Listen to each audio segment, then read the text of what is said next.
হ্যাঁ, তুষারবাবু, আপনার যদি একটু সংক্ষিপ্ত পরিচয় প্রথমে দিয়ে দেন, তারপরে আমরা শুরু করি। আমার নাম তুষার চক্রবর্তী।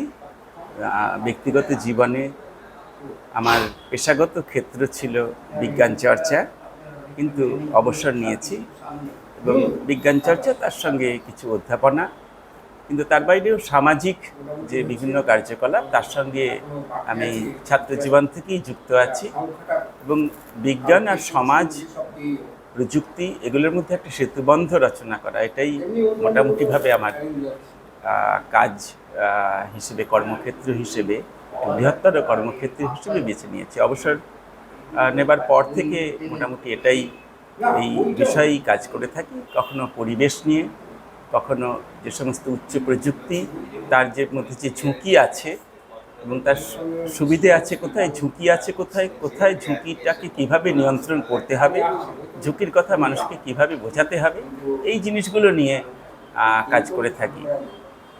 তো যাই হোক। ওকে, ধন্যবাদ। আমরা যদি একটু যাই, যে আমরা খানিকক্ষণ আগে আলোচনা করছিলাম এই বিষয় নিয়েই, সমাজ ব্যবস্থার বিষয়টি নিয়ে। তো আপনি সমাজের যে উদ্যোগটা বলছিলেন, যেটা রাষ্ট্র ব্যবস্থার বাইরের একটা উদ্যোগের কথা আপনি বললেন, সেটা আপনি একটু ডিটেলসে বললেন যে এই ক্ষমতার বিষয়টা। সেখানে তো এখন তো মুদ্রা কেন্দ্রিক ব্যবস্থা, যদি আপনি মুদ্রা রাখেন তাহলে তো বৈষম্য চলে আসবে, জীবিকার ক্ষেত্রে বৈষম্য থাকলে এই যে দুর্নীতিটা চলে আসছে, এটা যদি খুলে বলেন সেই অধিকারটা, সেই বিষয়টা। মুদ্রা আসলে একটা টোকেন আমরা ভেবে থাকি, কিন্তু অবশ্যই আজকে যে বাজার কেন্দ্রিক যে ব্যবস্থা, এবং এই বাজার বলতে অনেকেই পুঁজিবাদের সঙ্গে মিলিয়ে দেখে, কিংবা নগর বলতে সেটা ভাবে, কিন্তু তা নয়। নগর, বাজার, এই জিনিসগুলো পুঁজিবাদের আগেই, হ্যাঁ, সভ্যতা এটা এসেছিল। ভারতবর্ষের যে নগর সভ্যতা, সেটা একেবারে সুপ্রাচীন নগর সভ্যতার অন্তর্গত, এবং সেই নগরগুলো ভারতের যে বড় বড়, এমনকি বাংলার যদি আমি দেখি নবদ্বীপ এবং সপ্তগ্রাম, তো এদের যে খ্যাতি, এটা আন্তর্জাতিক সেই যুগেই, আজ থেকে, হ্যাঁ, 1000 বছর, 2000 বছর, 3000 বছরে যদি পার হয়ে যায়, তাহলে তার কথা কিন্তু সেই আলেকজান্দ্রিয়া এবং এই বাগদাদ, রোমচিন, বাংলার মসলিন, বাগদাদ, রোমচিন, কাঞ্চন মূল্যেই কি নিতেন একদিন। তো তারা তো এই কোথায়টা তৈরি হয় এগুলো তারা জানতো। তো এই মুদ্রাও এক ধরনের, কাজেই সোনা, রূপা, এগুলো হচ্ছে আন্তর্জাতিক বাণিজ্যের ক্ষেত্রে ব্যবহার হতো, যার জন্য ভারতীয় পণ্য কিনতে হতো সোনা দিয়ে। সেই জন্য ভারত যে সোনার চিড়িয়া বলা হতো, সোনার পাখি, কেননা তারা জানতো ইউরোপ এবং দেশের ধনাঢ্যরা তারা সব জিনিস ভারতীয় পণ্য কেনেন সোনায়, তো তাদের দেশে সোনাগুলো কোথায় যাচ্ছে, এটা ভারতে এসে যাচ্ছে। কিন্তু ভারতে যে প্রচুর পরিমাণে সোনা আছে, এইটা প্রায় কিংবদন্তির মতো রচিত হয়ে গেছিল। যাই হোক, আমি আমার কথায় ফিরে আসি, যে মুদ্রা ব্যবস্থা দুটো ভারতের দিকে যদি আমি তাকাই, একেবারে বাস্তব যে তথ্যের দিকে, তাহলে ভারতে আঞ্চলিক যে বাজার অর্থনীতি, যেটা দীর্ঘদিন ধরে সর্বপ্রাচীন একটা বাজার অর্থনীতি ভারতে রয়েছে, এবং সেই বাজার অর্থনীতির আঞ্চলিক বিনিময় মুদ্রা কোথাও কড়ি এবং কোথাও একটা টোকেন দিয়ে সেটা হতো। কাজেই মুদ্রা সেই অর্থে আসলে সাংকেতিক মুদ্রা। আর আরেকটা বহির্বাণিজ্যের ক্ষেত্রে হচ্ছে সোনা, রূপা, সেই দিয়ে তাকে ক্রয় করতে হতো। কিন্তু অঞ্চলের ভেতর আপনি যে বার্টার আসলে প্রায় হয়, এবং সেটা একটা টোকেন রাখলেই চলে। তো এইটা ছিল। কাজেই সত্যি সত্যি শুধু এই ধরনের বড় বাণিজ্য, বৃহৎ বাণিজ্যের ক্ষেত্রে তাহলে এই ধরনের কিছু সোনা কিংবা রূপার মতো, যেটা সর্বজন স্বীকৃত, যার একটা বিনিময় মূল্য আছে সারা পৃথিবীতে, সেটাকে রাখা যায়। আর একটা স্থানীয়ভাবে একটা টোকেন প্রায় রাখলেই চলে। তো এই কাজে মুদ্রা কোনো একটা খুব বড় সমস্যা যে নয়, যে একটা অর্থনীতির জন্য, সেটা তো ভারতীয় সভ্যতায় তার প্রমাণ আছে।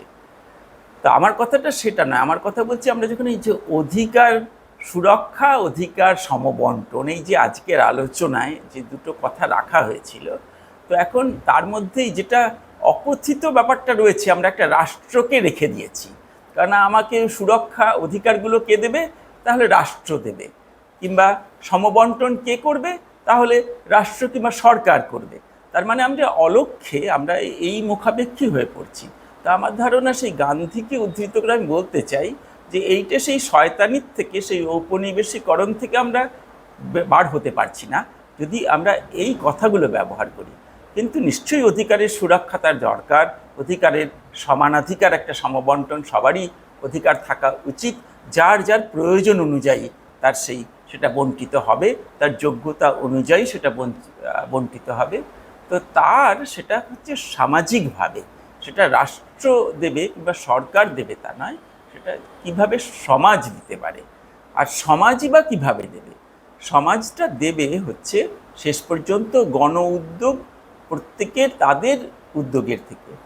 আসলে কিন্তু যে মার্ক্সবাদের কথা গৌতম দা উল্লেখ করেছেন, মার্ক্সের কথা, যে মার্ক্স নিজেকে মার্ক্সবাদী বলেননি, কেননা তার যে মতবাদে মার্ক্সিজম, সেখানটাতে তো ছিল রাষ্ট্র একসময় উবে যাবে, যখন সাম্যবাদে পৌঁছবে তখন রাষ্ট্রের কোনো প্রয়োজন থাকবে না। কাজেই তখন হচ্ছে সবচাইতে বড় মানবতাবাদ হচ্ছে, তখনই আমরা মানব প্রজাতি হিসেবে আমরা বাঁচতে পারবো গৌরবের সঙ্গে, এবং তখন আর কোনো রাষ্ট্র থাকবে না, কারণ রাষ্ট্র উবে যাবে, রাষ্ট্রের কোনো প্রয়োজনই থাকবে না। শৃঙ্খলা, সমাজে যা কিছুর জন্য নিরাপত্তা, সেটা মানুষ নিজেই, সমাজ নিজেই সেটা দিতে পারবে। এইটাই তো মার্ক্সবাদের উদ্দেশ্য, রাষ্ট্রকে উড়িয়ে দেওয়া। সেই অর্থে মার্ক্স, আমরা যদি বলি যে মার্ক্সের চিন্তায় সেটাও একটা নৈরাজ্যবাদী চিন্তা, কারণ সেটা রাষ্ট্রকে উড়িয়ে দেওয়া, রাষ্ট্রকে শেষ করে দেওয়ার। কিন্তু কার্যক্ষেত্রে কি হয়েছে, যে সোশ্যালিস্ট রাষ্ট্র তারা প্রায় সব পুরো ক্ষমতাটাই একদলীয় এবং রাষ্ট্রের হাতে নিয়ে গেছিল, এবং তারপর যখন তারা সমবন্টনও করতে পারে, যে কথা আমি উল্লেখ করেছি। কিন্তু তার মানে পরিত্রাণটা তাহলে কোথায় আছে? পরিত্রাণটা রয়েছে এখনও ভারতীয় এই রাষ্ট্র যেভাবে টিকে আছে, সবচেয়ে বৃহত্তম একটা বাজার অর্থনীতিও এখানে আছে, তার মধ্য দিয়েই মানুষ টিকে আছে। নগর এবং গ্রাম দুটোই আছে, প্রায় 50% এখন প্রায় বিভক্ত নগর এবং গ্রামীণ জনতার ভেতর। এবং সেখানে যেটা রয়েছে যে অজস্র গণ উদ্যোগ, এখনও ভারতের শক্তির জায়গা হচ্ছে গণ উদ্যোগ, এবং সেই গণ উদ্যোগের ভেতর কখনো কখনো সেটা তার নানান চেহারা আছে, এবং যারা অত্যন্ত, যাদের ইনোভেটিভ আইডিয়া, যারা নতুন নতুন প্রতিভাশালী যারা, এবং জিনিস উদ্ভাবন করতে পারেন, সমাজের সামনে যে বড় বড় চ্যালেঞ্জগুলো আসে, সমস্যা আসে, কিংবা সমাজকে একটা নতুন কিছু দেবার জন্য, তারাও সেই উদ্ভাবক কিন্তু গোটা পৃথিবীতে আজকে দেখা যাচ্ছে, আজকের যে সমস্ত প্রযুক্তিতে। তাহলে ভারত থেকে আসছে ভারতীয়রা শুধু বড় বড় আজকের বিশ্ব অর্থনীতিতে, যেটা বলেছেন গৌতম দা ঠিকই, যে রাজীব গান্ধীর সময় আমরা বলতে পারি যে ভারত একটা রাষ্ট্রকেন্দ্রিক একটা আবদ্ধ অর্থনীতির ধারণা থেকে সে ধীরে ধীরে বেরিয়ে আসতে পারলো, এবং তারপর থেকে কিন্তু যেটা যে শুরু হয়েছে, এবং তথ্য প্রযুক্তিকে সে গ্রহণ করলো, ততদিন আগে সে বুঝতে পেরেছিল যে এটাই হচ্ছে ভবিষ্যতে গোটা সভ্যতার একটা বড় অক্ষ হয়ে আসবে, এই তথ্য প্রযুক্তি, এবং মানুষের সংযোগ, যোগাযোগ বাড়িয়ে দেবে।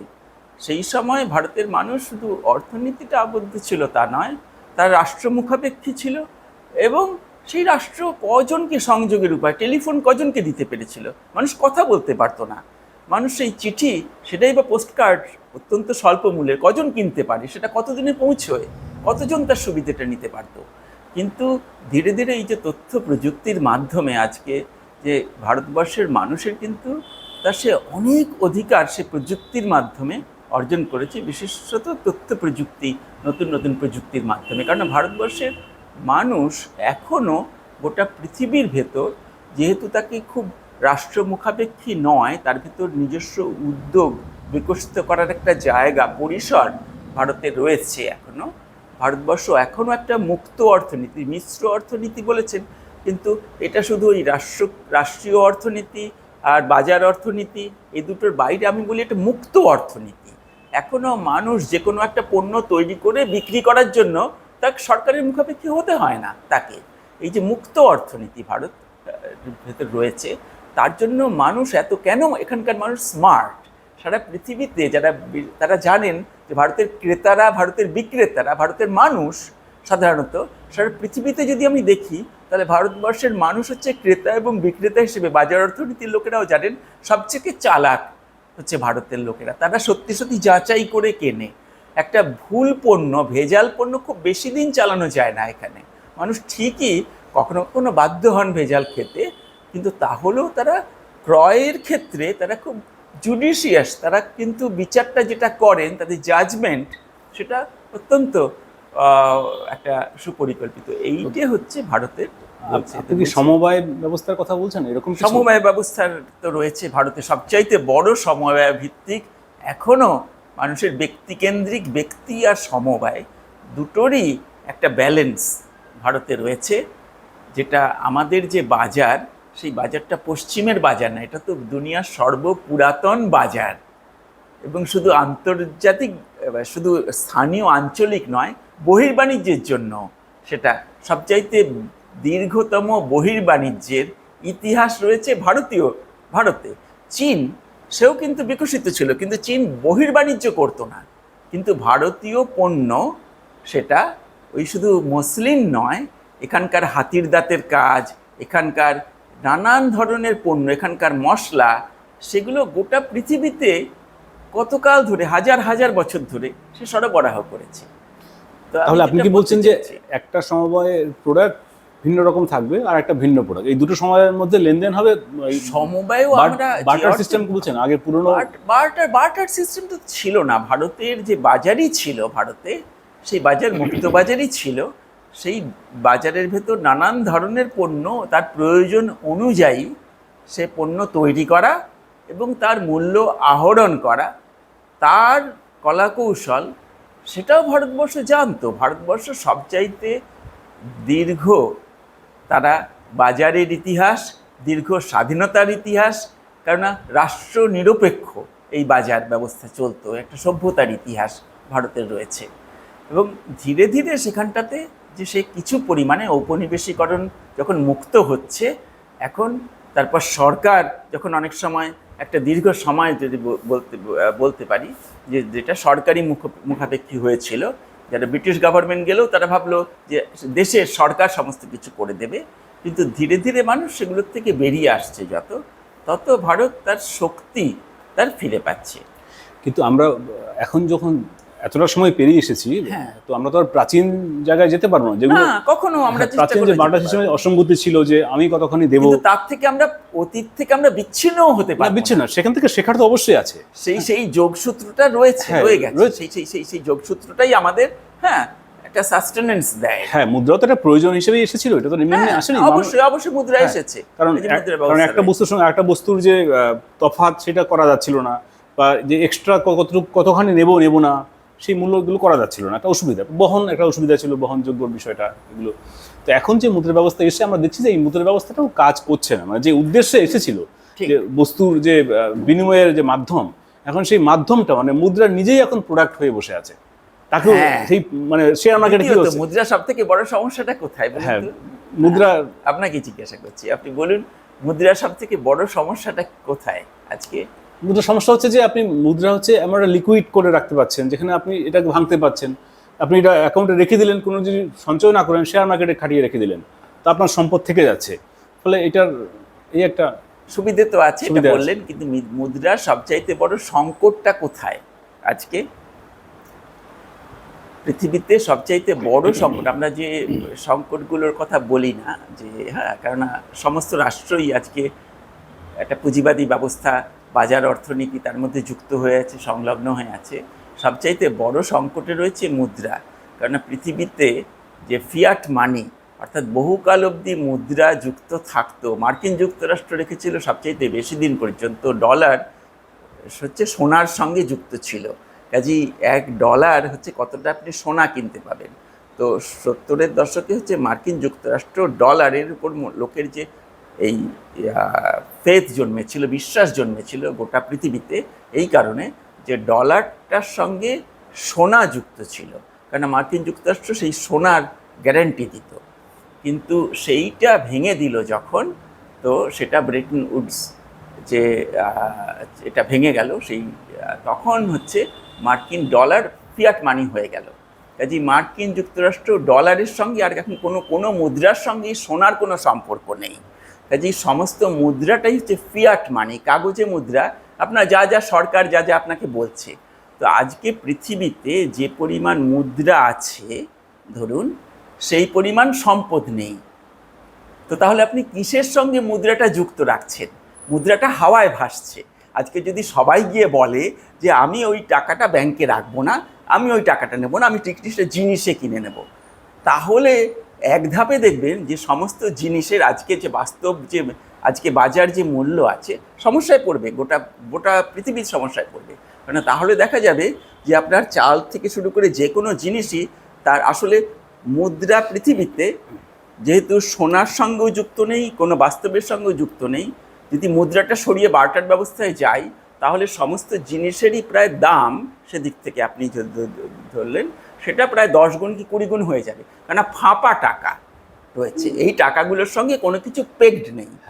মার্কিন যুক্তরাষ্ট্র পৃথিবীতে সবচেয়ে বড় অর্থনীতি ছিল যে শেষ পর্যন্ত সে সোনার সঙ্গে তার ডলারটাকে যুক্ত করে রেখেছিল, সেই জন্য ডলারের প্রতি মানুষের বিশ্বাস জন্মেছিল। দ্বিতীয় বিশ্বযুদ্ধের পরেও যে সমস্ত দেশের অর্থনীতি ভেঙে গেল, বিশেষ করে ইউরোপের, তারা যুদ্ধ করে তারা সব শেষ হয়ে গেল, তখন পুনর্গঠন করবে কোথায় করবে তাদের কাজ। কিন্তু মার্কিন যুক্তরাষ্ট্র একমাত্র শক্তি কেন হিসেবে দাঁড়ালো দ্বিতীয় বিশ্বযুদ্ধের পর?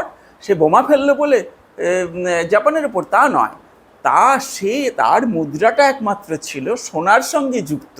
কাজেই তার ডলারটা এই পরিমাণ সোনা সে ডলারের বদলে সে দেবে বলে প্রতিশ্রুতিবদ্ধ ছিল।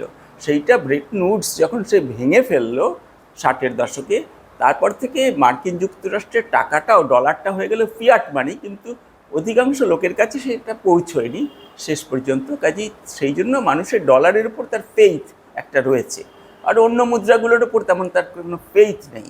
তারপরে ইউরোপের মুদ্রাগুলোর ওপর কিছুটা, এখন ইউরোপিয়ান ইউনিয়ন করেছে, কিন্তু সত্যি সত্যি আজকে তারাও তো কোনো কেউ বলে না যে আমার এই টাকাটার বদলে তুমি এতটুকু সোনা পাবে, এইটা গ্যারান্টি। এইটা পৃথিবীতে ডলারও বলে না, কোনো মুদ্রাই বলে না।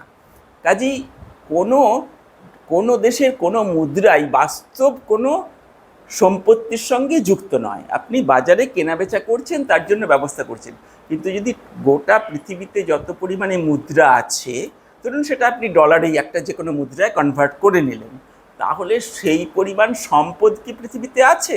তাহলে সেই সম্পদে যদি আপনি সেটাকে কনভার্ট করতে চান, তাহলে দেখবেন যে তার তুলনায় অনেক বেশি। তাহলে বাস্তব মূল্য প্রত্যেকটা জিনিসের লাফিয়ে বেড়ে যাবে, 10 গুণ হয়ে যাবে। আপনি যে দিকটা আলোকিত করলেন, এই দিকটা আমি বলছি পৃথিবীতে ভালোভাবে যদি প্রচার হয় তাহলে জানবেন আমরা এখনো ভাবিনি সমস্ত পৃথিবীটা ইনফ্লেশনে ঘুরছে। যেটা উনি বললেন, আলোকিত করলেন, যদি ডিমান্ড করি যে আমাদের সমমূল্যের গুডস দাও, নেই, সমমূল্যের গুডস পৃথিবীতে নেই। তার মানে কি হিউজ ইনফ্লেশনে ভুগছি আমরা, হিউজ ইনফ্লেশনে। অর্থাৎ মুদ্রা তার উদ্দেশ্য পূরণে ব্যর্থ হয়েছে, কমপ্লিটলি ফেলিয়ার। সব ফিয়াট মানি, সমস্ত মানি হচ্ছে ফিয়াট মানি। সেটাই বললাম, কোনো সম্পদের সঙ্গে সে যুক্ত নয়। উদ্বৃত্ত টাকাটা বস্তু কেনার পরেও সেই টাকাটা শেয়ারে খাটছে পুরো, এটা বিশাল অঙ্কের টাকা, তাই না? সেটা যদি বাস্তবে যদি আপনি যেটা বলছেন যে লেনদেনে যদি থাকতো বস্তু পরিষেবার, তাহলে বিনিময়টা আরো ভালো হতো। যে উদ্দেশ্য ছিল মুদ্রার অ্যাকচুয়ালি, যে বিনিময় মাধ্যমটাকে সুচারু করবে, সহজ করে দেবে, সেটা ফেলিয়ার। এটা বহু মানুষ ভাবছেন সারা পৃথিবীতে বিকল্প কি হবে।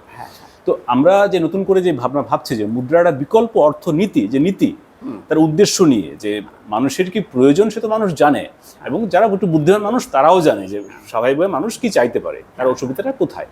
তার তো একটা অর্থনৈতিক সুরক্ষাটা মূল জিনিস। তার যেমন আমি যদি প্র্যাকটিক্যালি চলে আসি, তার আমরা আধুনিক সময় আছি এখন, সকলে একটা আধুনিক সমাজ ব্যবস্থা চায়, আধুনিক জীবন চায়। তার শিক্ষা, তার মানে আরও যদি শিক্ষার আগেও চলে আসি, আরও মৌলিক একদম, যেটা আহার বা খাদ্য, বস্ত্র, বাসস্থান, চিকিৎসা। এই আমি শিক্ষা জীবিকা বাদ দিলাম, পরের ধাপ। প্রথমত এই যে একদম জীবনকে বাঁচিয়ে রাখার জন্য ভালোভাবে যে এই যে মৌলিক, আমার মনে হয় এইটার জন্য আমরা কাজ করছি আজকে 70% মানুষ এই মৌলিক এইটুকু রক্ষা মানে বাঁচার জন্য কাজ করছে, তাই না? তো এটা তো মানে আমার মনে হয় না দেশে মানে বিরাট কিছু করার আছে এইটুকু দেওয়ার জন্য মানুষকে ভালোভাবে, তাই না? যেমন আমরা যদি উন্নত দেশে দেখি, তারা কিন্তু আর এই মৌলিক এই কয়েকটার জন্য কিন্তু তারা কাজ করছে না, তারা জীবনটাকে ভালোভাবে উপভোগ করার জন্য বাঁচছে এখন। তাই না? সেদিকে চলে গেছে তারা। কিন্তু আমরা এখন একদম মানে 70% মানুষ এখন এই দিকে রয়ে গেছে, এই 8,000 টাকা, 10,000 টাকা, 12,000 টাকার যে মাইনে দিয়ে তা কী করবে সে, তাই না? ফলে তার কাছে তো মুদ্রা অর্জন করার, এখন মুদ্রা ছাড়া কিছু কেনা যাচ্ছে না, তার কাছে মুদ্রা পাওয়ার কোনো অধিকার নেই, কারণ রোজগার নেই, ডিমান্ড নেই, ডিমান্ড থেকে রোজগার আসবে, রোজগারও নেই, রোজগার থেকে কর্মসংস্থান নেই, তার কাছে ফুলফিলমেন্টও নেই। এই যে একটা চক্রের মধ্যে রয়েছে আমরা, যে মুদ্রা ছাড়া কিছু কেনা যাচ্ছে না, এখন মুদ্রা নেই কেন? কর্মসংস্থানও নেই। কর্মসংস্থান নেই কেন? কারণ ডিমান্ডও নেই, কারণ এই প্রোডাক্ট পরিষেবা যে সরকার চাইছে রোজগার দিতে, কিন্তু সরকার পারছে না কি না, তার নাকি কারণ এই যে অর্থনৈতিক চক্রের মধ্যে আবদ্ধ হয়ে আছে। কারণ কি, কাউকে যদি রোজগার সরকার দেয় তাহলে সে কি বস্তু পরিষেবায় তৈরি করবে, তার কি মূল্য হবে, কোথায় বিক্রি বাট্টা হবে, তাই না? এই যে কমপ্লিট প্রসেসটা, এটা তো একটা নতুন করে ডিজাইন করতে হবে, যেটা এখন অবধি হয়নি। না, আপনি যেটা বলছেন মানে আমাদের দুজনের কথা। গভর্নমেন্ট কিন্তু নোট ছাপায় কত পরিমাণ সোনা রিজার্ভ রেখে, আমি এত কোটি টাকার নোট ছাপালাম, সেটা অত কোটি টাকার সোনা রিজার্ভ ব্যাংক রেখে তবে ছাপায়। হ্যাঁ, কিন্তু সেটা তো মানুষের কাছে, তো আমি তো আলটিমেট দেখবো যে উদ্দেশ্য কি আছে, সেটা তো মানুষের কাছে তো পৌঁছাচ্ছে না। তাকে তো আমাকে তো কোনো একটা কোথা থেকে আয় করতে হচ্ছে। এই কথাটা যদি বলাই, তাকে ওই যদি একটা 10 টাকার নোট দিয়ে বলি আমাদের 10 টাকার সোনা দিয়ে, ভারত সরকার সেটা দিতে পারবে, আমি সেটা মনে করি। কারণ সে সোনাকে রেখে টাকা ছাপায়। যে টাকাটা লোকটার কাছে এসছে, একটা 10 টাকার নোট, সে যদি বলে দাদা আমি নোট চাই না, আমাকে গুডস দিন। গুডস মানে আপনি কি গুডস নেবেন? না, আমাকে একটু সোনা। এই যে বলছি, সোনাটা দিতে পারবে ভারত, কিন্তু গুডস, অত গুডস নেই, দ্রব্য আর কি, ভোগ্য দ্রব্য নেই, সবাইকে দিতে পারবে না। হ্যাঁ, কারণ মুদ্রা তো যেটা বললেন না, যে মুদ্রা সঞ্চয় করে রাখা যাচ্ছে, তাই না? সেটা তো মার্কেটে কাজে লাগছে না কোনো। যার কাছে যে রোজগার করার অধিকার পেয়েছে বেশি করে, সে উদ্বৃত্তটাকে সঞ্চয় করছে বা সেটা কোথাও শেয়ারে ইনভেস্ট করছে, এই তো। বা সে সম্পদ কিনে রেখে দিচ্ছে, সেটা আইডল অবস্থায় পড়ে আছে, সে তো মানুষের লেনদেনের জন্য কাজে লাগছে না। না, তাহলে আমাদের বিকল্প একটা নীতির কথা তো ভাবতেই হবে, তাই না? হ্যাঁ, অথবা মুদ্রার মধ্যেও তো কিছু অসুবিধে নেই। হ্যাঁ, মুদ্রায় কেন, যে মানুষ ভারতে তো বহুকাল আগে যেটা বললাম, যে আঞ্চলিকভাবে সে করি, হ্যাঁ, দিয়ে সে এ করেছে, এবং বহির্বাণিজ্যের ক্ষেত্রে সে সোনা রূপা ব্যবহার করেছে, হ্যাঁ, সোনাই ব্যবহার করেছে, হ্যাঁ, এটা তো। যেসব দেশে সোনা নেই, তারা বহু দেশে সেই জন্য সিলভার, তারা দ্বিতীয় হিসেবে তারা তারা তারা বিকল্প ছিল রূপো। কিন্তু ওই হয় সোনা প্রাথমিকভাবে, না হলে রূপো। ভারতের যে বহির্বাণিজ্যের ইতিহাস সবচেয়ে প্রাচীন ইতিহাস ভারতবর্ষে, সে মসলিন থেকে শুরু করে হাতিদাতে গোটা পৃথিবীতে যে ধনী ব্যক্তিরা, তারা মশলা সবচাইতে বেশি ধনী ছিল। তাহলে ভারত থেকেই তো যেত সেগুলো। তো যখন ভারত থেকে যেত, তাহলে ভারতে এসে কী দেবে? ভারতীয়রা তারা কিনতে হচ্ছে শুধু সোনা আর রূপো দিতে হতো। ভারতকে সোনার চিড়িয়া এই জন্য বলা হতো, যে গোটা পৃথিবীতে তারা জানতো তারা ভারতীয় এই জিনিসগুলো কিনছে, কিন্তু তার বদলে সোনার রূপো দিয়ে দিতে। তখন তারা ভাবলো এই সোনাগুলো কোথায় যাচ্ছে, তো ভারতে যাচ্ছে, তার মানে ভারতে কত সোনা জমেছে। সেই জন্য ভারত খোঁজার জন্য ভাস্কো দা গামা তারা যাত্রা করলো কেন, যে তাহলে ওই দেশটাতে যাই, ওই দেশটাতে বোম্বেটেগিরি করলে ওখানে সবচেয়ে বেশি সোনা পাবো, সোনার চিড়িয়া ভারতবর্ষ। কাজে এইখানে হচ্ছে সে সোনার পাখিটা এখানে এলে তাহলে সোনাগুলো পাবো। কাজে ভারতবর্ষে যে তারা এই পর্তুগিজ, প্রথম ডাচ, তারা জাহাজে করে এলো, এবং তারা বোম্বেটেগিরির উদ্দেশ্যে, তারা জানতো এই দেশে প্রচুর সোনারূপো আছে, কেন গোটা পৃথিবীতে এই যে ভারতীয় পণ্য নিয়ে যায় সোনারূপো নিয়ে আসে, তো তাহলে এই সোনা এখানে জমছে, তার মানে প্রচুর, এই দেশটা সোনার দেশ। এই জন্য সোনার বাংলা কেন বলো তো, সত্যি, কারণ সেই মসলিনের একটা বড় অংশ বাংলা থেকে যেত। কাজে সোনার বাংলা কেন বলি, যে সেই মসলিনটা তো সোনা দিয়ে কিনতে হতো, কাজে সেই সোনাগুলো বাংলায় আসতো। কাজে বাংলাতে বিশাল পরিমাণে সোনা ছিল এক সময়। তো এই যে এটা, হ্যাঁ, তার কারণ। এবং এখনও ভারতে অন্যান্য জায়গাতে বিয়েতে স্বর্ণালঙ্কার দেবার যে রীতি যদি আমি দেখি, সেটা বাঙালিদের মধ্যে আছে। এটা কিন্তু আপনি যদি দেখেন, এই রীতিটা আপনি অন্য জায়গায় যান, অন্য মধ্যপ্রদেশে যান, উত্তরপ্রদেশে যান, গুজরাটে যান, সেখানে বিয়েতে সোনার গয়না দেবার রীতি নেই। হ্যাঁ, সেখানে না দিলেও চলে, কিন্তু এখানে সোনাটা দিতেই হবে।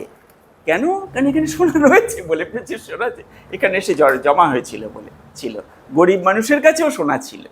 তো এইটা হচ্ছে ঠিকই যে এই কারণে। তো যাই হোক, আমরা মূল জায়গা থেকে সরে গেছি। তো আমি যেটা বলছি যে ফিয়াট মানি, ওখানে এখানের যেটা অত নয়, তার মধ্যে অনেক। আজকে পৃথিবীতে ডলার ছিল শেষ পর্যন্ত যেটা পেগড ছিল উইথ সোনা, কিন্তু সেইটা ব্রেটন উডস যে সম্মেলনের পর হচ্ছে, সেটা মার্কিন যুক্তরাষ্ট্র দেখলো যে অত পরিমাণেতে সোনা আর সে রাখতে পারবে না, কেন তার অর্থনীতির যে বিস্তার ঘটছে তখন দ্বিতীয় বিশ্বযুদ্ধের পর, তাকে সারা পৃথিবী থেকে জিনিস সে কিনবে, সে আনবে জিনিস সম্পদ, তাহলে অত সোনা সে আর দিতে পারবে না। কাজে সেই জন্য সে শেষ পর্যন্ত সোনার সঙ্গে ডলারের সম্পর্ক ছেদ করে দিল। কিন্তু ডলারটার ভ্যালু এই জন্য ফেথটা রয়ে গেল, মানে তার পেছনে সোনা ছিল বলে এক সময়। সেটা আর পৃথিবীতে আর কোনো দেশে কোনো মুদ্রাকেই কেউ ওই সোনার সঙ্গে যুক্ত করেনি, যেটা ডলার শেষ অবধি, ওই 60-এর দশক অবধি ডলার হচ্ছে সোনার সঙ্গে যুক্ত ছিল। তারপর হচ্ছে ডলারের আর সোনার সঙ্গে কোনো সম্পর্ক নেই। ওই কত সালে, 60, হ্যাঁ 61, না না না না না না, সেটা এটা তার আগেই। হ্যাঁ, সেকেন্ড ওয়ার্ল্ড ওয়ারের পর যখন মার্কিন যুক্তরাষ্ট্র এবার যখন সারা পৃথিবী থেকে পণ্য নেওয়া শুরু করলো তারা, তখন দেখলো তো সে অত সোনা তো সে দিতে পারবে না, তার তো আর অত সোনা নেই। তার আগে তার প্রচুর সোনার খনি ছিল কলোরাডো এবং অঞ্চলে, তার কাছে তার সোনার খনিও তার অনেক ছিল, সেই জন্য সে দীর্ঘদিন পর্যন্ত সে সোনা দিয়ে কিনতে পেরেছে, কিংবা সোনার তার কাছে তো। কিন্তু তারপর যখন সেকেন্ড ওয়ার্ল্ড ওয়ারের পরে মার্কিন পপুলেশন বৃদ্ধি পেল, সারা দুনিয়ার ধনীরা সেখানে সে জড়ো হলো, তাদের বিলাস এগুলো বেড়ে গেল। মার্কিন যুক্তরাষ্ট্র দ্বিতীয় বিশ্বযুদ্ধের আগে যদি আমরা যাই, একটা কৃষিপ্রধান দেশ, থ্রিফটি মানুষের, তারা অত্যন্ত কর্মোদ্যোগী মানুষ ছিল, এবং তারা বিলাস ছিল না যদি কিন্তু মার্কিন যুক্তরাষ্ট্র দ্বিতীয় বিশ্বযুদ্ধের পর বিজেতা হিসেবে হবার পর তারা বিলাসী, অপব্যয়ী তারা হয়ে গেল। এটি তখন তো তারা সোনা দিয়ে গোটা পৃথিবী থেকে পণ্য আসছে, আর তারা সোনা দিতে পারবে না, অত সোনা তাদের কাছে নেই। তখন তারা সোনার সঙ্গে সম্পর্কটা ডলারের ছিন্ন করে দিল বিশ্ব অর্থনীতিকে নিয়ন্ত্রণ করার জন্য। কিন্তু সোনা থাকলো না, কিন্তু সোনার ধারণাটা ভূতের মতো রয়ে গেল এখনো, ডলারের প্রতি লোকের বিশ্বাসটা রয়ে গেছে সেইটা। হ্যাঁ, আমরা একটু যাই হোক, আমরা ফিরে আসি আমাদের মূল টপিকে ফিরে, যে এটা বাস্তবে কী করে হবে মুদ্রা ছাড়া না মুদ্রা নিয়ে, সেটা আমরা একটু একটা আসি। যে মানুষের যে আমরা যদি প্রয়োজন দেখি, তার আমরা স্বাস্থ্য, শিক্ষা, আবাস, বস্তু পরিষেবা, আনন্দ বিনোদন, এই যে সামগ্রিক জীবনের ব্যবস্থা, তার যা প্রয়োজন, যা কিছু, এটা এখন একটা নগর কেন্দ্রিক হয়ে গেছে। কারণ নগরীয় ব্যবস্থায় মানুষকে সব থেকে সুখ সুবিধা দেওয়া যায়, গ্রামে তো অনেক সমস্যা আছে, সেখানে না অন্য কিছু করা যেতে পারে, কিন্তু মানুষ এটা চাইছে। তাহলে এটা করতে গেলে তো আপনার বিপুল পরিমাণ সম্পদ দরকার। সেই সম্পদ তো শুধু একটা নয়, যে একটা জায়গায় তো, একটা রাজ্যের একটা জায়গায় তো সম্পদ পাওয়া যায় না, পুরো দেশীয় সম্পদ দরকার। কারণ সম্পদের তো বিভিন্ন রকম ফের আছে, সব রকম সম্পদ দরকার। হয়তো পশ্চিমবঙ্গে হয়তো একটা জিনিস পাওয়া যায়, বিহারে একটা জিনিস পাওয়া যায়, হয়তো সাউথে একটা জিনিস পাওয়া যায়। তাহলে সম্পূর্ণ রাষ্ট্রের যদি একটা ব্যবস্থাটা যদি রাষ্ট্রীয় না হয়, এই সমাজটা যদি রাষ্ট্রীয় সিদ্ধান্তে উপনীত না হয়, যে আমরা সকলে মিলে একটা এরকম একটা সমাজ তৈরি করি, যে মানুষের যে প্রয়োজন সেটা একটা জায়গায় যাবে, সেই প্রয়োজনের নিরিখে উৎপাদন হবে, বিতরণ হবে। এটা যদি একটা সেন্ট্রালাইজড একটা সমাজ ব্যবস্থা, নতুন করে বিকল্প নীতি তৈরি না করে, তাহলে তো একটা ক্ষুদ্র সমবায় যেগুলো ফেলিয়ার হয়ে গেছে, আমরা পূর্বে দেখেছি সেগুলো। কারণ এই বর্তমান রাষ্ট্রে ছোট করে আমাদের অনেকেই বলেছে যে আপনারা একটা ছোট কোথাও এক্সপেরিমেন্ট করুন, আমরা বলেছি না, সম্ভব নয়। কারণ কি, ছোট এক্সপেরিমেন্ট করলে পরে সেই জায়গাটার আপনি মালিক হলেন, কিন্তু বাকি যে নিয়ম নীতিগুলো সেগুলো তো বর্তমান রাষ্ট্রের পক্ষেই থাকবে। তা আপনি আলাদা করে কি করে করবেন? মানুষের স্বাধীন জীবন কি করে দেবেন? মানুষের রাষ্ট্রের আইনের মধ্যেই থাকবে, কারণ রাষ্ট্রের মধ্যেই সেই ভূখণ্ডটা পড়ছে। সুতরাং সম্ভব নয়। এটা রাষ্ট্রীয়ভাবে যদি না হয় উদ্যোগটা, তাহলে এই যে সার্বিক যেটা বলছি আমরা, যে মানুষের একটা কমপ্লিট একটা স্বতন্ত্র জীবন বা স্বাধীন জীবন, সেটা সম্ভব নয়। তাহলে তো আমাদের বলছি একটা সেন্ট্রাল একটা ওয়েবসাইট থাকা দরকার সেই ব্যবস্থার, যেখানে মানুষ তার অর্ডারগুলো করবে, তার কি প্রয়োজন সে জানাবে। এই সেন্ট্রালাইজ যদি হিসেব নিকেশটা না আসে, তাহলে আপনি বুঝবেন কি করে কার কি প্রয়োজন, এই যে ব্যবস্থাপনাটা করার কি করে হবে। এই বিষয়ে আপনি কি বলছেন? এটা আপনি একটা যে ধারণাটা এটা করছেন, আপনি ভেবেছেন ঠিক আছে ওই রকমভাবে, কিন্তু তার একটা বিকল্প সবগুলোরই আছে। হ্যাঁ, এক নম্বর, প্রথমে আমি কয়েকটা কথা বলে নিই, যে সে একটা ছোট হবে না ভাবে সে থাকতে পারবে না। মুদ্রা ছাড়া, এরকম ব্যাপারগুলো নয়। মার্কিন যুক্তরাষ্ট্রে যদি আমি দেখি তাহলে সবচাইতে বড় রাষ্ট্রকে বাদ দিয়ে, সরকারকে বাদ দিয়ে স্বনির্ভর মানব গোষ্ঠী তৈরি হওয়া এবং একটা ন্যায়সঙ্গত সোশ্যাল কন্ট্রাক্ট, সামাজিক চুক্তির, পারস্পরিক চুক্তির ভিত্তিতে, প্রয়োজনের ভিত্তিতে, বিনিময়ের ভিত্তিতে, সেটা মার্কিন যুক্তরাষ্ট্রে অনেক এক্সপেরিমেন্ট হয়েছে। এবং তার মধ্যে অ্যামিশ এক ধরনের আছে, এখনও তাদের টিকে আছে। তো তারা সেই আমিশরা এক সময় কানেকটিকাট, নিউ ইয়র্কের একটা অংশ, ফিলাডেলফিয়ার একটা অংশ, এরকম 5-6টা রাজ্য জুড়ে অ্যামিশ বলে তারা ছিল। তো তারা সমস্ত মুদ্রায় বিশ্বাস করতো না। এই যে তারা একটা বড় অঞ্চল তারা তৈরি করেছিল, এখনও সেই অ্যামিশ রয়েছে। এবং সেখানটাতে তারা রাত্রিবেলায় তারা মনে করে প্রাকৃতিক জীবনযাপন করবে, তারা আলো জ্বালায় না, ইলেকট্রিক আলো জ্বালায় না, তারা সেই কেরোসিনের, এবং রাত্রিবেলায় তারা সূর্য নিভে গেলে বিশ্রামের সময় তারা একেবারে প্রকৃতির সঙ্গে সঙ্গতিপূর্ণ তারা জীবনযাপন করতে চায়।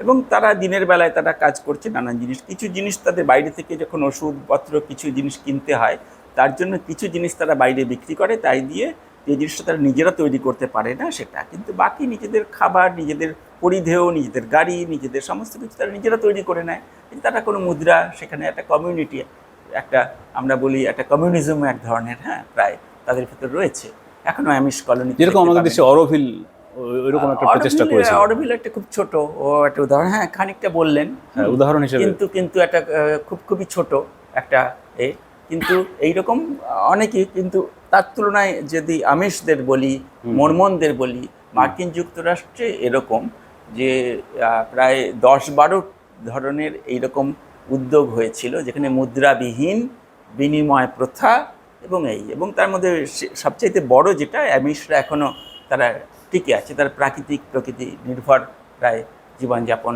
সেগুলো করে, সামঞ্জস্য, এবং মুদ্রা নেই, এবং তার এতে কাজেই সেটা রয়েছে তারা। কিন্তু যাই হোক, কিন্তু আমরা বলছি যেটা এলাম, যে হবে না তা নয়, ওভাবেও করা যায়, কিন্তু আমরা বলছি সেই কমিউনিটিটাই রাষ্ট্রীয়ভাবে হোক, না পুরো যে রাষ্ট্র একটা রয়েছে, না হলে তো আঘাত সংঘাত আসবে। এটা এক ধরনের বলে, কিন্তু আসলে শেষ পর্যন্ত কি হয় যে আমরা বলি কাল্ট, অর্থাৎ এই ধরনের যে জিনিসগুলো, অরোভিল কিংবা অ্যামিশ কলোনি হচ্ছে একটা সবচাইতে বড়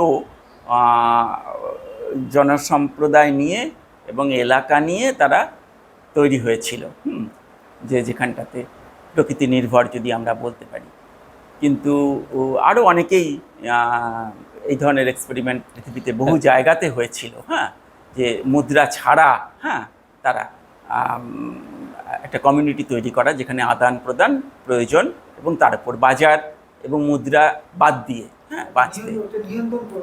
কিন্তু শেষ পর্যন্ত আপনি খুব ভালো কথা বলছেন, নিয়ন্ত্রণটাও সার্বজনীন একটা নিয়ন্ত্রণ, তারা নিজেরা নির্বাচন করলো এবং সেটা কিছুদিন পর পর পাল্টালো, সেইভাবেই সেই যে আমিষদেরও তার মধ্যে চলে। কিন্তু সেইটাও খুব একটা সমস্যা নয়, কিন্তু সমস্যা শেষ পর্যন্ত হয়ে যায় যে এই ধরনের জিনিসগুলো, সেটা তার ভেতর দুটো, আমি সরে যাচ্ছি আপনার বক্তব্য থেকে, এটা তো যাই হোক, আমি two cut the story short, আমি অল্প যেটা বলি যে তার ভেতরেও নানা রকমের বিকৃতি দেখা যায়, এবং তার মধ্যে আসলে উদ্যোগগুলো খুব কমে আসে। ভারতে সেই অর্থে আমরা বলবো যে এইখানে কিন্তু ভারতীয় সভ্যতা হচ্ছে সবচেয়ে প্রাচীন একটা মুক্ত সভ্যতা। যে ভারত, এই যে কালাপানি যে ধারণাটা এলো, যে সমুদ্র পার হওয়াটা, এটাও কিন্তু কলোনিয়ালিজম আসবার পর, ঔপনিবেশিককরণের পর এবং ঔপনিবেশিককরণের আগে, যখনই ওই যে পর্তুগিজ, ডাচ যখন এই বোম্বেটে তারা শুরু করলো কি, যেহেতু ভারতীয় পণ্যগুলো সোনা দিয়ে কিনতে হতো, ভারতের দিকে যত নৌকো এবং জাহাজ, দেশীয় জাহাজ পালতোলা, সেগুলো যেই আসতো, বোম্বেটেরা বুঝতে পারলো যে এরা সব ফিরে যাচ্ছে, মানেই এদের কাছে সোনা রূপো আছে প্রচুর পরিমাণে। কাজে সেইগুলোকে বোম্বেটেদের প্রধান লক্ষ্য হলো সেই রণতরী নয়, সেই বাণিজ্য তরীগুলো, যেগুলো ফিরে যাচ্ছে সোনা নিয়ে, ভারতীয় পণ্য বিক্রি করে। কাজেই তা সেইগুলোকে লুট করাই ছিল বোম্বেটেদের কাজ। তো এবং সেগুলো তারা ওই রকম জায়গায় লুকিয়ে রাখতো নানান রকম ছোট ছোট দ্বীপের ভেতর। তো সেই যে এবং বেশিরভাগই ডাচ পর্তুগিজরা এইগুলো শুরু করে, এই যে লুট বোম্বেটে কথাগুলোই তাদের থেকে এসেছিলো। এবং তারপর তারা এসে যে ওই সুরাট, বম্বে, মহারাষ্ট্র উপকূলে তারা ঘাঁটি গাড়লো। তারা ভাবলো এইখানে সোনার চির, এখানে প্রচুর সোনা আছে। কিন্তু তারা যখন দেখলো যে পুরো ব্যাপারটা এটা নয়, তো তখন তারা একটা কলোনি তাও করলো, পণ্যগুলো এখান থেকে নেওয়া শুরু করলো এবার ডাইরেক্টলি। তো এই যাই হোক, two cut a story short আবারও, যে তাহলে ভারত কিন্তু মুক্ত অর্থনীতি ছিল এক সময়। হ্যাঁ, সমুদ্রযাত্রা এবং বহির্বাণিজ্যে সে সোনা এদেশে আনতো। এদেশে তো সোনার এত খনি ছিল না, কিন্তু এদেশে এখনও পৃথিবীর একটা বড় স্বর্ণভাণ্ডার হচ্ছে ভারতে আছে।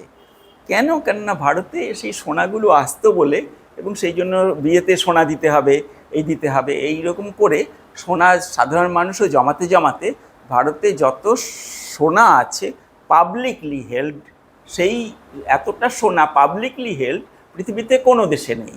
সবচাইতে বেশি সোনা আছে আফ্রিকায়, খনির ভেতর, আকরিক, তাকে তুলতে হবে। কিন্তু তার বাইরে যদি দেখি, সোনা হচ্ছে গোল্ড কয়েন হিসেবে, মুদ্রা হিসেবে, বিনিময়ের হিসেবে বাট সবচাইতে বেশি আমেরিকা।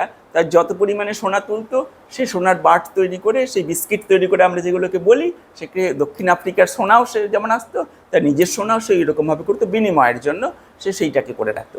কিন্তু এই যে অলংকার হিসেবে নানান রকমভাবে পাবলিকলি হেল্ড সোনা, এইটাই হচ্ছে ভারতে সবচাইতে বেশি পরিমাণে এখনও আছে, এবং বিয়ে এবং সমস্ত শুভকর্মের সঙ্গে যুক্ত। মানে জানে যে সোনাটা তার একটা ভবিষ্যৎ নিধির মতো, তার তখন তো আর নেই, একটা প্রয়োজনে সে ওই সোনার রূপোটা দিয়ে সে হঠাৎ করে সে কিছু অর্থ তৈরি করতে পারলে সে বিনিময় হিসেবে সে উচ্চ মূল্য সে রাখতে পারবে। এইটা ভারতে পাবলিকলি হেল্ড গোল্ড সবচাইতে বেশি আছে ভারতে এখনও। এইরকম পাবলিকের কাছে গোল্ড সারা পৃথিবীতে আর কোনো দেশে এত নেই যেটা ভারতে আছে। এই জিনিসগুলো ইন্টারেস্টিং জিনিস, কিন্তু এগুলো নিয়ে কখনো আলোচনা হয় না। তো ইন এনিওয়ে, যেটা আমি বলছি যে তাহলেও ইয়োর কোয়েশ্চেন যেটা, যে ভারত মানে ওইটা যেমন ওই যে অ্যামিশরা যেগুলো করেছিল, একটা কলোনি ছোট, তার মধ্যে বিনিময় করা, তাতে উৎকর্ষের জায়গাগুলো বন্ধ হয়ে যায়। কেন এই কলোনিগুলো ফেল করলো? হ্যাঁ, যদি আমি তাহলে অ্যামিশরা তো এত সুন্দর করেছিল, তারা বিনিময় করতো, প্রয়োজন অনুযায়ী করতো। এমনকি কেউ অসুস্থ হলে সেখানটাতে যদি সেই ওষুধটা তারা নিজেরা বানাতে পারে না, তখন তারা কিছু সেখানকার জিনিস নিয়ে তৈরি করে সেটা বাইরে বিক্রি করে সেটা দিয়ে ওষুধটা কিনে তাদের জন্য সেটা করতো। কাজে তারা স্বনির্ভর একটা তারা প্রায় করতে পেরেছিল। কিন্তু সেগুলো কেন উঠে গেল? কেন ব্যাপারগুলো প্রায় সেটা আর ছড়ালো না? এবং সেখানকাও কেননা এইগুলো প্যারোকিয়াল, এই যে সিস্টেমগুলো, তার মধ্যে শেষ পর্যন্ত উৎকর্ষ যেটা, তাকে কিন্তু মূল্য দেওয়া হয় না। এর ভেতর যার মধ্যে সত্যি একটা খুব ভালো কবিতা, একটা ভালো সুর সে তৈরি করতে পারে, যেটা মোহিত হয়ে যাবে সারা পৃথিবীর লোক সেটা শুনে, এমন ছবি আঁকতে পারে যেটাতে সব, এমন তার হাতের কাজ যেটা সচরাচর করতে পারে না, লক্ষ লোকের ভেতর একজন করতে পারে। এখন সেই যে প্রতিভা, সেইটা তো ওইখানে মূল্য পাবে না, তাকে তো বাইরে যেতে হবে। কাজে এই ছোট অর্থনীতির মধ্যে প্রতিভা মূল্য পায় না। সত্যি সত্যিই একজন মানুষ যে 100 জনের ভেতর 10-এর 1, আমরা বলি 10-এর 1 হতে হবে। ছোটো ছোটো আমাদের শেখায় তোমাকে কি হতে হবে, 10-এর 1 হতে হবে। মানে 10 জনের মধ্যেও যদি তোমার একটা বৈশিষ্ট্য থাকে যেটা অন্য আর 10 জনের মধ্যে নেই, তাহলে তুমি সেটার জন্য গর্ব করতে পারো। সেইটা, হ্যাঁ, তুমি সবাই আলপনা দিতে পারি, তোমার আলপনাটা ওই আরও 10 জনের আলপনার থেকে বেশি ভালো হয়, তাহলে তুমি এটা নিয়ে একটা গর্ব করতে পারো। এই যে উৎকর্ষের স্বীকৃতি, সামাজিক স্বীকৃতি ভারতে চিরদিনই আছে। তার জন্য উৎকর্ষের সে নেই, সে উঠতে পেরেছে চিরদিনই, অত্যন্ত সর্বোৎকৃষ্ট জায়গায় প্রতিভা পৌঁছতে পেরেছে, এবং তাকে স্বীকৃতি, তাকে মুনি ঋষি বলেছে এত ভালো গান গাও তুমি, তার মানে তুমি দেবতা, হ্যাঁ, তাকে মনে করে। এই যে জিনিসটা ভারতীয় সমাজ সভ্যতায় উৎকর্ষের স্বীকৃতি, এবং সেটা অনেক জিনিসের ছবি আঁকার ক্ষেত্রে, এগুলোর ক্ষেত্রে, একটা হাতির দাঁতের উপর কারুকাজের ক্ষেত্রে, এই যে মসলিন, তার ডিজাইন এবং তার এইরকম তৈরি করা, সারা পৃথিবীর রাজারা কদর করবে সেই জিনিসটাকে, স্বর্ণমূল্যে কিনে নেবে তার জিনিসগুলো। হাতির দাঁত আফ্রিকা থেকে তৈরি হচ্ছে, কিন্তু খোদাই হচ্ছে, সেটা দাম অর্জন করছে, ভ্যালু অ্যাডিশনটা হচ্ছে ভারতে। তার এখনো পৃথিবীতে হীরা আফ্রিকা এবং নানা জায়গা থেকে তৈরি হচ্ছে, ভারতে তার কাটিং করে যে ওই খনির হীরেটার তো কোনো মূল্য নেই, তাকে সৌন্দর্য বিধানটা করছে, সেইটা করছে ভারতে। সেই হীরা কেটে গুজরাটে এখনো সবচেয়ে বড় তার সারা পৃথিবীতে হীরা কাটছে, এবং সেই হীরাটাকে, প্রাকৃতিক হীরাটাকে কিভাবে সবচাইতে ভালো সুন্দর রূপ দেওয়া যায় সেইটা ওই কারিগররা ওখানে জানে, এবং ওখানে গিয়ে তারা শিখিয়ে দিচ্ছে। সারা পৃথিবীর হীরা কাটা হচ্ছে গুজরাটে, সেইটাই হচ্ছে হীরা ব্যবসায়ীরা এবং তাদের গুজরাটের আসল কি। আমরা ওই এখন নানান রকম গালাগালি দেওয়া হয় বিজেপির জন্য গুজরাটিদের, এবং এই সোশ্যাল মিডিয়া দেখবে, কিন্তু গুজরাটে কেউ কখনো জানার চেষ্টা করে না কেন গুজরাটের যে হীরা ব্যবসা, কেন তারা ওই যে ডায়মন্ড কাটিং এইটার যে ঐতিহ্য এবং সেটাকে এখনো তারা মেনটেন করে চলেছে।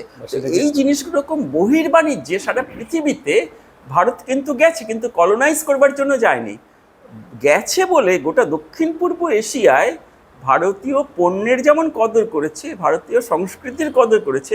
এই যে গোটা ইন্দোনেশিয়া বলি, থাইল্যান্ড বলি, সব তারা ভারতীয় সভ্যতা নিয়েছে, কিন্তু ভারতীয় ওই দেশগুলো জয় করেছে, করেনি, কিন্তু তারা ভারতীয় সভ্যতা নিয়ে নিয়েছে। হ্যাঁ, গোটা, হ্যাঁ, এই দক্ষিণ পূর্ব এশিয়া, এই ভারতীয় উপমহাদেশের বাইরেও যদি ইন্দোনেশিয়া, মালয়েশিয়া, থাইল্যান্ড, আপনি সেখানেও দেখবেন সেখানের ভাষায় তাদের এগুলোর মধ্যে সমস্ত সরস্বতী, থাইল্যান্ডে হচ্ছে সবচেয়ে বড় পূজিত। হ্যাঁ, এখনো নিউ ইয়র্কে ওই একটা বিশাল সরস্বতী মূর্তি আছে, ওইটা কিন্তু ভারতীয় বাঙালিরা গিয়ে বসায়নি, ওটা থাইল্যান্ডের ওরা বসিয়েছে, কেন ওরা ওই বিশাল সরস্বতী সেইটাকে ওরা পুজো করে।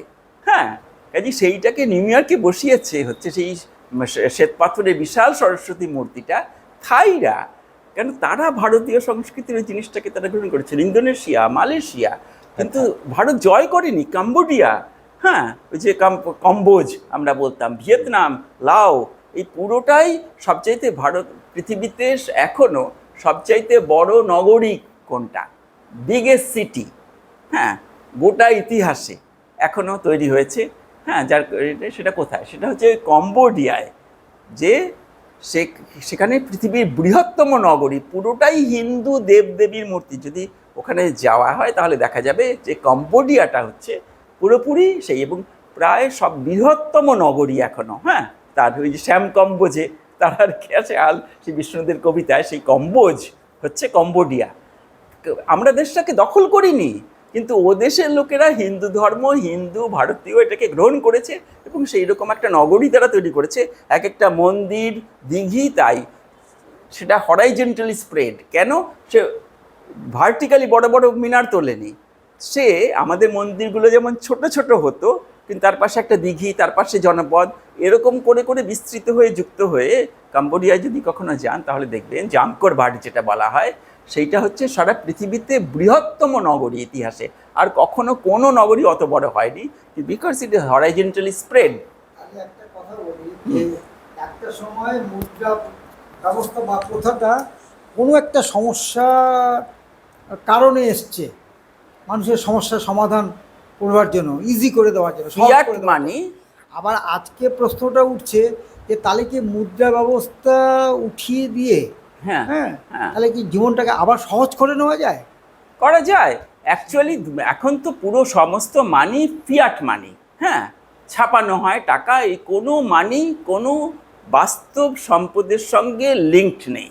হ্যাঁ, পৃথিবীর কোনো দেশে আজকে যদি সবাই আমার টাকাটা নিয়ে গিয়ে বলি যে আমি সোনা, রূপো কিংবা বাস্তব জিনিসে কিনবো, তাহলে গোটা পৃথিবীতে যত টাকা আছে যদি আমি ধরি, হ্যাঁ, যে তাহলে দেখা যাবে যে সমস্ত জিনিসের দাম মুহূর্তে, হ্যাঁ, কোনটার দাম 50 গুণ করে, 100 গুণ, 1000 গুণ, হাজার গুণ বেড়ে যাবে। সেই প্রশ্ন তো আসবেই না, বাস্তব সম্পদ নেই ওই পরিমাণে সারা পৃথিবীতে। আপনি সেই প্রশ্ন তো আসবেই না মনে হচ্ছে, মানে আমার ফিয়াট মানির জন্য ব্যাপারটা হয়েছে। সেই প্রশ্নটা আসবে না যে মানুষ যত সংখ্যক মানুষ, তার যে চাহিদা, হ্যাঁ, সব রকম অন্ন, বস্ত্র, বাসস্থান, শিক্ষা, চিকিৎসা, সেই চাহিদার সমপরিমাণ যদি তার যোগান থাকে, হ্যাঁ, মৌলিক সমস্যার যোগান থাকে সমপরিমাণ, হুম হুম ব্যালেন্সটা যদি ঠিক থাকে, তাহলে পরে তো আর মুদ্রার সেইভাবে গুরুত্ব থাকে না। না, খুব কেন একটা। থাকে না, কেন থাকে না, বিশাল খুব গুরুত্বই একটা, থাকে। খুব সেটাই তো একটা। পৃথিবীতে আজকে বড় সমস্যা। এখন আপনি একটা দিক থেকে ঠিকই বলেছেন যে মানুষের প্রয়োজন যদি দেখি তাহলে থাকে না, কিন্তু প্রয়োজন অনুযায়ী যে কথাটা বললেন যে তাহলে আজকে লোকের 10টা ফ্ল্যাটের তাহলে দরকার হয় কেন আমার থাকার? যে আমাদের লেক গার্ডেন্সে আজকে যে কটা বাড়ি আছে যে হ্যাঁ, তাহলে সেই গোটা বাড়িতে, আমার বাড়িতেই আমি যদি বলি তাহলে আমার 3 তলা বাড়ি, হ্যাঁ, তো সেখানে আমরা থাকি 2জন, হ্যাঁ, তো এখন ভাড়াও দিতে চাই না, কারণ আমার এমনি চলে যায়। কারণ ভাড়া দিলে সেই ভাড়ার সমস্যাগুলো আমার নিতে হবে। আমি কিছু টাকা হয়তো পাবো, কিন্তু তার বদলে তার হয়ে আমাকে আজকে তার এই হচ্ছে, আয় হচ্ছে, এই সমস্ত হেডেক হচ্ছে। সে কীরকম, আমি তো তাকে কন্ট্রোল করতে পারি না, সে বেশি জোরে গান বাজছে কিনা, সে মদ খেয়ে উঠছে কিনা বাড়িতে, সে কিছু বেলেলাপনা করছে কিনা, সে আমার খারাপও লাগতে পারে, কিন্তু আমি তো স্বাধীন একজন মানুষ, কাজে আমি তাকে বাধাও দিতে পারবো না, কাজে আমি কেন চাইবো? আই নেভার নো যে একটা মানুষ মদই খাক আর খুনই করুক, হ্যাঁ। মানে উচ্ছৃঙ্খল জীবন, তার স্বাধীনতা আছে। শান্তিপূর্ণ জীবনের একটা সমাজ চাইছি, সেইখানে তার একটা নির্দিষ্ট যোগান থাকবে যে এই জিনিসগুলো শান্তিপূর্ণর জন্যই করা হবে, উৎপাদন করা হবে এবং বন্টন করা হবে। এর বাইরে অশান্তিজনক কিছু কাজ, যে মদ খাওয়া যদি মনে করি, অনেক দেশে আছে মদ খাওয়াটা প্রয়োজনীয় হয়, এটা অন্য কথা। হতে পারে। আমার দেশে যদি প্রয়োজন না হয়, যদি ওটা উচ্ছৃঙ্খলতা তৈরি করে বা কোনো কথাবার্তায় আচরণও যদি তাই হয়, তাহলে সেইটা তো একটা বাঁধন থাকবে যে ভাই এইভাবে বলা যাবে না, এইভাবে এই কাজটা করা যাবে না, শৃঙ্খলার জন্য। যেটা পরিবারে আমরা বাচ্চাদের ক্ষেত্রে প্রথমে করি, পরবর্তী সময়ে একটা আন্ডারস্ট্যান্ডিং আছে, সেই যখন ম্যাচিওর্ড হয়, বাবা মার সাথে তার একটা স্বাধীনতা বা মত বিনিময়ের একটা সাম্যতা থাকে। কিন্তু ছোটো সময়ে বাচ্চারা, তখন তাদেরকে অনেক কিছু নিয়ন্ত্রণ করতে হয় না জানার জন্য। তা সমাজে যদি মদ খাওয়াই হোক আমাদের দেশে বা কোনো এক দেশে, বা অন্য কোনো কাজ, অন্য কোনো কথা, সংস্কৃতি, সেটা যদি উচ্ছৃঙ্খল আচরণ তৈরি করে, সেটা তো একটা বাধা নিষেধ থাকবেই। শুনুন, আচ্ছা, আমি আপনার টুকটুক কাটে, লং স্টোরি শর্ট, আমি এটা বলছি যে দুটো এখানে পদ্ধতি আছে, হ্যাঁ। একটা আপনি বলতে পারেন তাকে অবশ্যই শৈশব, বিফোর অ্যাডোলেসেন্স, কৈশোরের পর মানুষকে শাসন করে আর কিচ্ছুই হয় না, হ্যাঁ, এটা। তারপর হচ্ছে মানুষের তার যা যে স্বভাব, বরং আপনি শাসন করতে গেলে হিতে বিপরীত হয়, এবং তাদের কর্মশক্তি, আমাদের দেশে অধিকাংশ কর্মশক্তি নষ্ট হয় যে টিউটিলেজ, অর্থাৎ তাকে আমরা বাবা মা, এবং তাকে আগে গোটা সমাজ তাকে নিয়ন্ত্রণ করার চেষ্টা করতো, এখন গোটা সমাজ করে না, তার এখন মাইক্রো ফ্যামিলি হয়ে যাওয়ার জন্য শুধু, কিন্তু বাবা মাও তাদের অনেক নজরদারি বেড়ে গেছে, সেই জন্য আমাদের অনেকেই তারা টিউটিলেজ, সে কী করবে তা ঠিক করে, কিন্তু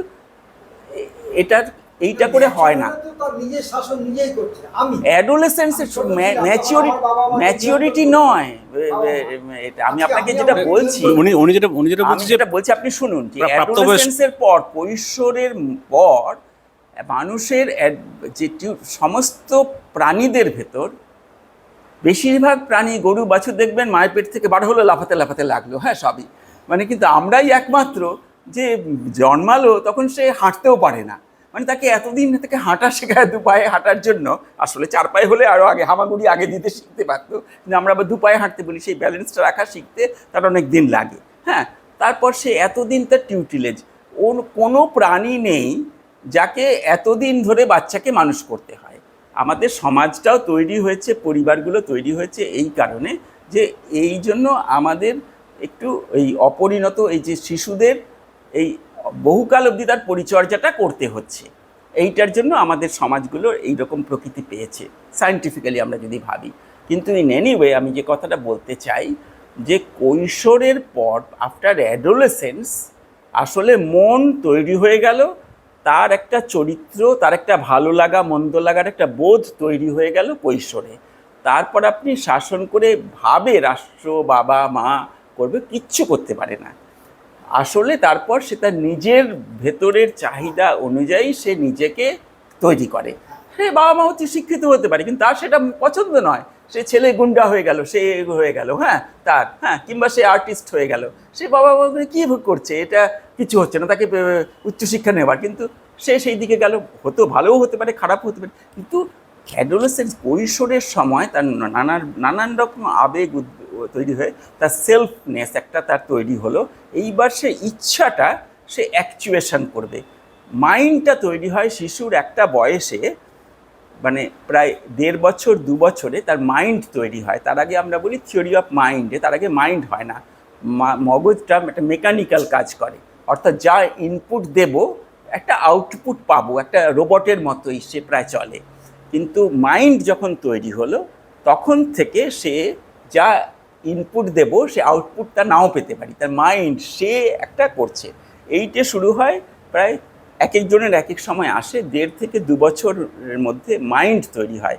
তার আগে ধরুন অনেক এক্সপেরিমেন্ট আছে, সেটা যেগুলো করে সাইকোলজিক্যাল, যেগুলো করে বোঝা যায় যে আপনি একটা জিনিস লুকিয়ে রেখেছেন, হ্যাঁ, সেই জিনিসটা সে চারিপাশে এমনি খুঁজবে, সেটা যে কোথায় লুকিয়ে রেখে একটা ব্যাগ রাখা আছে। এখানে ধরুন একটা বাচ্চাকে কী করে দেখা হয়, মাইন্ডটা তৈরি হয়েছে কিনা যেন সাইকোলজিক্যাল টেস্ট করা হয়। তাকে বাচ্চাটাকে বসলো, তার একটা বল তাকে দিল, তাকে হ্যাঁ সে বলটা পাশে সে রাখলো, আর একটা ওখানে একটা ঢাকা একটা বাক্স ছিল। কিছুক্ষণ পর তাকে নিয়ে যাওয়া হলো, সে ওই খেলনা কিংবা একটা বল রেখে সে উঠে গেছে। তারপর বাবা মা তাকে নিয়ে এলো, ওইটাকে তাকে দেওয়া হয়েছে, তার খেলে এসে দেখলো ওটা নেই। হ্যাঁ, তো সেই চারিপাশে ওই জায়গাটাতেই সে খুঁজবে, ওই জায়গাটাতে আবার একটু উঠে গিয়ে সে ওই জায়গাটাতে সে জানবে ওইখানটাতে রেখে গেছিলো, ওইখানেই আছে। পাশে যে একটা ঢাকা জায়গা আছে ওর ভেতরটা থাকতে পারে, কেউ লুয়ে রাখতে পারে, এইটা সে বুঝবে না, তার মাইন্ড তৈরি হয়নি। মাইন্ড যখন তৈরি হয়েছে তখন সে একটু দেখলো, চারপাশটা দেখলো, ওখানে দেখছে, তারপর ভ্যাল করে চেয়ে থাকবে, তারপর কোথায় গেল সে খুব অবাক হবে, কিন্তু আর কিছু দেখবে না। মাইন্ড যখন তৈরি হয়েছে তখন সে অন্য জায়গায় খুঁজবে, ওখানে ঢাকা জায়গাটা থাকলে সেইটা খুঁজে দেখবে ওর ভেতর বলটা খেলনাটা আছে কিনা সে দেখার চেষ্টা করবে। তখন তার মাইন্ড তৈরি হয়েছে। তার আগে অবধি সে করবেই না একটা বাচ্চা, কারণ সে যেখানে রেখে গেছে সে জানে ওখানেই ওটা থাকবে। তো এইটা হচ্ছে মাইন্ড তৈরি হয় জন্মের সঙ্গে সঙ্গেই নয়, একটা সময় মনটা তৈরি হয়। তারপর হচ্ছে ইচ্ছে, তখনও তৈরি হলো না। তারপর একটা সময় হচ্ছে তার ইচ্ছে, এই যে উইল, ফ্রি উইল, আমার ইচ্ছে যেটা আমরা বলি সেইটে, অর্থাৎ আমার ভালো জিনিসটা না খেয়েও আমার একটা খারাপ জিনিস খেতে ইচ্ছে করতে পারে। এটা সে বলি ফুচকা এত অস্বাস্থ্যকর এইভাবে করা হচ্ছে, কিন্তু মেয়েরা তাই গিয়ে খাবে, তার ইচ্ছে সেটা। আর আমি অনেক স্বাস্থ্যকর একটা জিনিস করে দিলাম, সেটা খাবে না, কিন্তু আমি বাধা দিতে পারি না, কিন্তু তার ইচ্ছে। এর মধ্যে ইচ্ছেটা কোনো নিয়ম মানে না। এই ইচ্ছে যখন তৈরি হবে, ইচ্ছেটা কখন তৈরি হয়? ইচ্ছেটা তৈরি হয় থ্রু অ্যাডোলেসেন্স, কৈশোরে গিয়ে মানুষের ইচ্ছে তৈরি হয়। এইবার সে, আমরা বলি যে তখন কথা শোনে না। কেন কথা শোনে না? তখন তার ইচ্ছে তৈরি হয়েছে, সে তার মতো করবে, সে তোমার কথায়, তোমার ইচ্ছেটা তার ইচ্ছে আর নয়। এইবার প্রত্যেকটা মানুষের স্বতন্ত্র ইচ্ছে তৈরি হবে। কেন হয়েছে সেটা অনেক জটিল কারণ থাকতে পারে, কিন্তু তার সেটা, এবং তার আইডেন্টিটি হয়ে যাচ্ছে সেই ইচ্ছেটা। সেই ইচ্ছেতে আর বাধা দেওয়া যাবে না কৈশোর হওয়ার পর। আমি তাকে কিছুটা বোঝাতে অল্প পারি, কিন্তু ডাইরেক্টলি কনফ্রন্ট তোমার কেন ওটা হচ্ছে করতে পারবো না। এইটা তো এইগুলো হচ্ছে মানুষের, এই জিনিসগুলো এসে যায়। তো আমি যেটা বলছি আপনাকে, যে আপনি কোথা থেকে আমরা যে জিনিসটাতে এলাম আলোচনাটায়, সরে গেছি আমরা, ইচ্ছা পূরণের যে ব্যাপার, ইচ্ছা পূরণে। হ্যাঁ, কাজে এই যে আপনি যেগুলো বললেন, এই যে দাওয়া, এই সমস্ত, ভারতীয় সভ্যতা অত্যন্ত সমৃদ্ধ, নলেজ সোসাইটি। এই সভ্যতাটা চীনেরও দীর্ঘদিনের প্রাচীন সভ্যতা। ভারতের সবচাইতে পৃথিবীতে দুটো প্রাচীন সভ্যতা হচ্ছে ভারত আর চীন। দুটোর মধ্যে তফাৎ আছে যে চীনের সভ্যতা রেজিমেন্টেড, আজকে কমিউনিজম নয়, কমিউনিজম খুব সহজে ওখানে ঘাঁটি গাড়তে পেরেছে এবং যুগ যুগ ধরে থাকবে, কারণ চীন হচ্ছে চিরদিনই খুব রেজিমেন্টেড। তারা মেয়েদের ওই কাঠের পরিয়েছে যাতে পাটা না বার হতে, যুগের পর যুগ তারা মেয়েদের ছোট পাটা যেহেতু সৌন্দর্যের মাপকাঠি ছিল, তারা কাঠের জুতো পরিয়ে রাখতো যাতে পাটা বড় না হতে পারে। হ্যাঁ, এইরকম অত্যাচার তারা করেছে, রেজিমেন্টেড। কিন্তু তার মধ্যে করেছে, জাপানিরাও তাই করেছে। হ্যাঁ, কিন্তু ভারতে একমাত্র ওই পরিমাণে রেজিমেন্টেড সভ্যতা নয় এখানে, এটা মুক্ত সভ্যতা, it is an open society. পৃথিবীতে চিরদিন এটা ছিল, এবং সে শুধু অন্তর্বাণিজ্য না, বহির্বাণিজ্য করেছে, ভিন্ন দেশ দখল করেনি। সে নিজে শুধু রাষ্ট্র করেনি তা নয়, সে অন্য রাষ্ট্রকে দখল করার চেষ্টা করেনি। ভারতীয় সভ্যতা যেটা বললাম, গোটা এই যে ইন্দো চীন যেটাকে বলা হয়, সেখানে কেন ইন্দো চীন? কারণ চীন থেকেও বণিকরা আসছে, ভারত থেকেও যাচ্ছে। চীন থেকে বণিকরা এলে চায়না টাউন করলো, জিনিস বিক্রি করলো, নিজেরা নিজেদের মতো থাকলো। তাদের সন্তান সন্ততি জন্মে তারা একটা পপুলেশন তৈরি হলো, কিন্তু একটা কালচারে।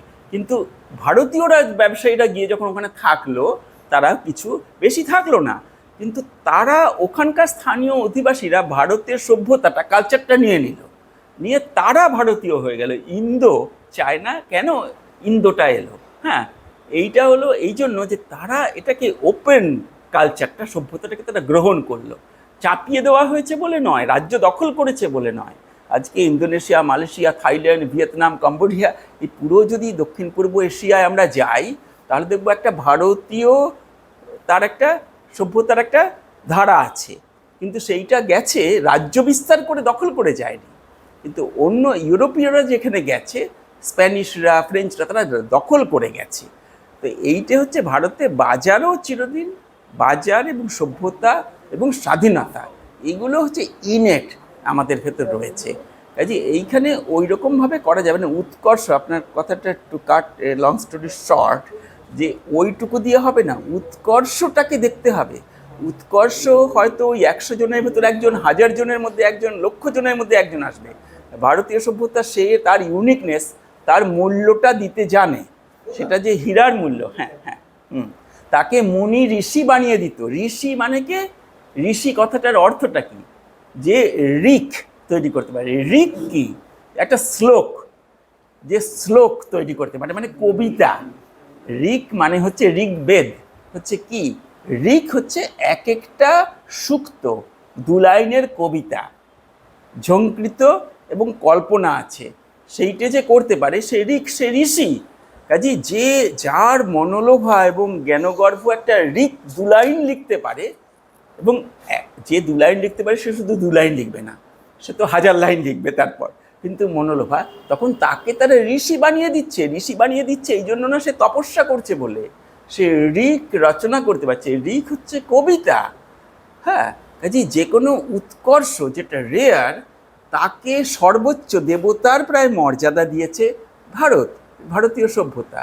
এই উৎকর্ষের এই এতটা মূল্য আর কেউ দিতে পারেনি। সেই জন্য ভারতের নগরগুলো, তার উৎকর্ষ লোকাল লোকেরা কিনতে পারবে না, গোটা পৃথিবীতে তার কদর হবে, হ্যাঁ। সেই জন্য সেই বহির্বাণিজ্য সে সেই রকমভাবে করেছে, এবং সে দখল করেনি, তার উৎকর্ষ দেখে আকৃষ্ট হয়েছে, তার মানসিকতা দেখে আকৃষ্ট হয়েছে ভারতীয়দের। এই যে আমি উৎকর্ষ আছে কিন্তু আমি চাপিয়ে দিচ্ছি না তাকে, হ্যাঁ, আমি এটা। কাজে এইটা হচ্ছে আমাদের ইউনিকনেস। এই যে জিনিসটা আমরা ভুলে গেছি, প্রায় ব্রিটিশ 200 বছরের ব্রিটিশ শাসন, যেটা নবাবরাও করতে পারেনি। তার আগে 600 বছর কি 900 বছর কেউ বলে, কিংবা মিনিমাম 600 বছর আমরা যদি দেখি, প্রথম 900 বছরে হচ্ছে বাইরে থেকে, মধ্যপ্রাচ্য থেকে সে লুটপাট করলাম, তারপরে সে আমরা 600 বছর থাকলাম নবাবী আমল, হ্যাঁ, কিন্তু বহিরাগত। কিন্তু তখন তারাও যে থাকলো, তারাও কিন্তু কদর করেছে এই উৎকর্ষ। আমাদের ইতিহাসটাকে তারা এইরকমভাবে ভুলিয়ে দেয়নি। তারা অনেক জমি দখল করলো, মসজিদ করলো, কিছু মন্দিরও ভাঙলো, ঠিক আছে, হ্যাঁ, কিন্তু তারা গোটা সভ্যতাটাকে ধ্বংস করেনি, যেটা ব্রিটিশরা করলো। তার জন্য আমরা ভুলে গেলাম, আমরা প্রায় অন্ধযুগ, বর্বর ছিলাম ব্রিটিশ আসবার আগে, অসভ্য ছিলাম, এইটা আমাদের মগজে ঢুকিয়ে দিল, যেটা আমরা সবচেয়ে সভ্য ছিলাম, হ্যাঁ। সেই এই যে আমাদের ওই জিনিসগুলো নকল করার দরকার নেই। আমাদের একটা মুক্ত অর্থনীতি এবং মুক্ত বাজার এবং উৎকর্ষের সর্বোৎকৃষ্ট এবং সাধারণের জন্য এটা এইরকম একটা জায়গাতে পৌঁছতে পারি আমরা, এবং সেখানে আমরা ধীরে ধীরে আমরা হয়তো পৌঁছবো, হ্যাঁ, সেই জায়গাটায়। ঠিক, আমরা সেইটাই রাখছি যে এটা একটু বৃহত্তর স্তরে কী করে সমাজটাকে ছড়ানো যায়, বা সামগ্রিক ব্যবস্থাপনার মধ্যে ভারতীয়রাই সেই বস্তু পরিষেবা তৈরি করবে, ভারতীয়রাই ব্যবহার করবে। কিসের মুদ্রা আবার, তাই না? মুদ্রা কেন? তার প্রয়োজন আঞ্চলিক, একদম ঠিক বলেন, আঞ্চলিক অর্থনীতিটাই ভারতের জোর।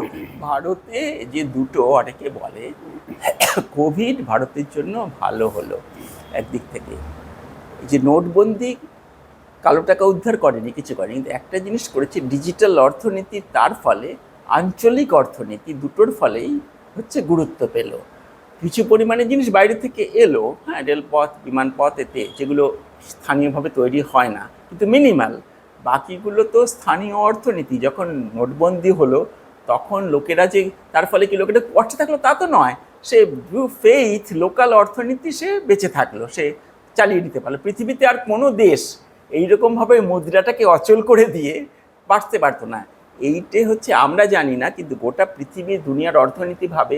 তার মানে এই দেশটাকে দখল করা খুব কঠিন, কারণ এই দেশের অর্থনীতিটা ওই রকমভাবে ধ্বংস করা যাবে না, যেটা কারণ এরা হচ্ছে এদের নিজস্ব এটা একটা রুটেড অর্থনীতি, আঞ্চলিক অর্থনীতি এখানে আছে। কাজে এইটাও যেমন আছে, 2 নম্বর হচ্ছে এখানে একটা উৎকর্ষর জায়গা আছে এবং তাকে কদর করার জায়গাটা আছে। তাকে পৃথিবীতে বহু সভ্যতা আছে যেটা উৎকর্ষকে কদর করতে জানে না, তখন সেখানকার যাদের উৎকর্ষ আছে তারা কি হয়, অন্য দেশে চলে যায় যেখানে তাকে কদর করবে, হয় দেশ ছাড়বে, না হলে সেটা অবহেলায় নষ্ট হয়ে যাবে। প্রতিভাটা তার ছিল কিন্তু সেটাকে কেউ কদর করলো না বলে সেটা নষ্ট হয়ে গেল, সেটা আর এগোলো না।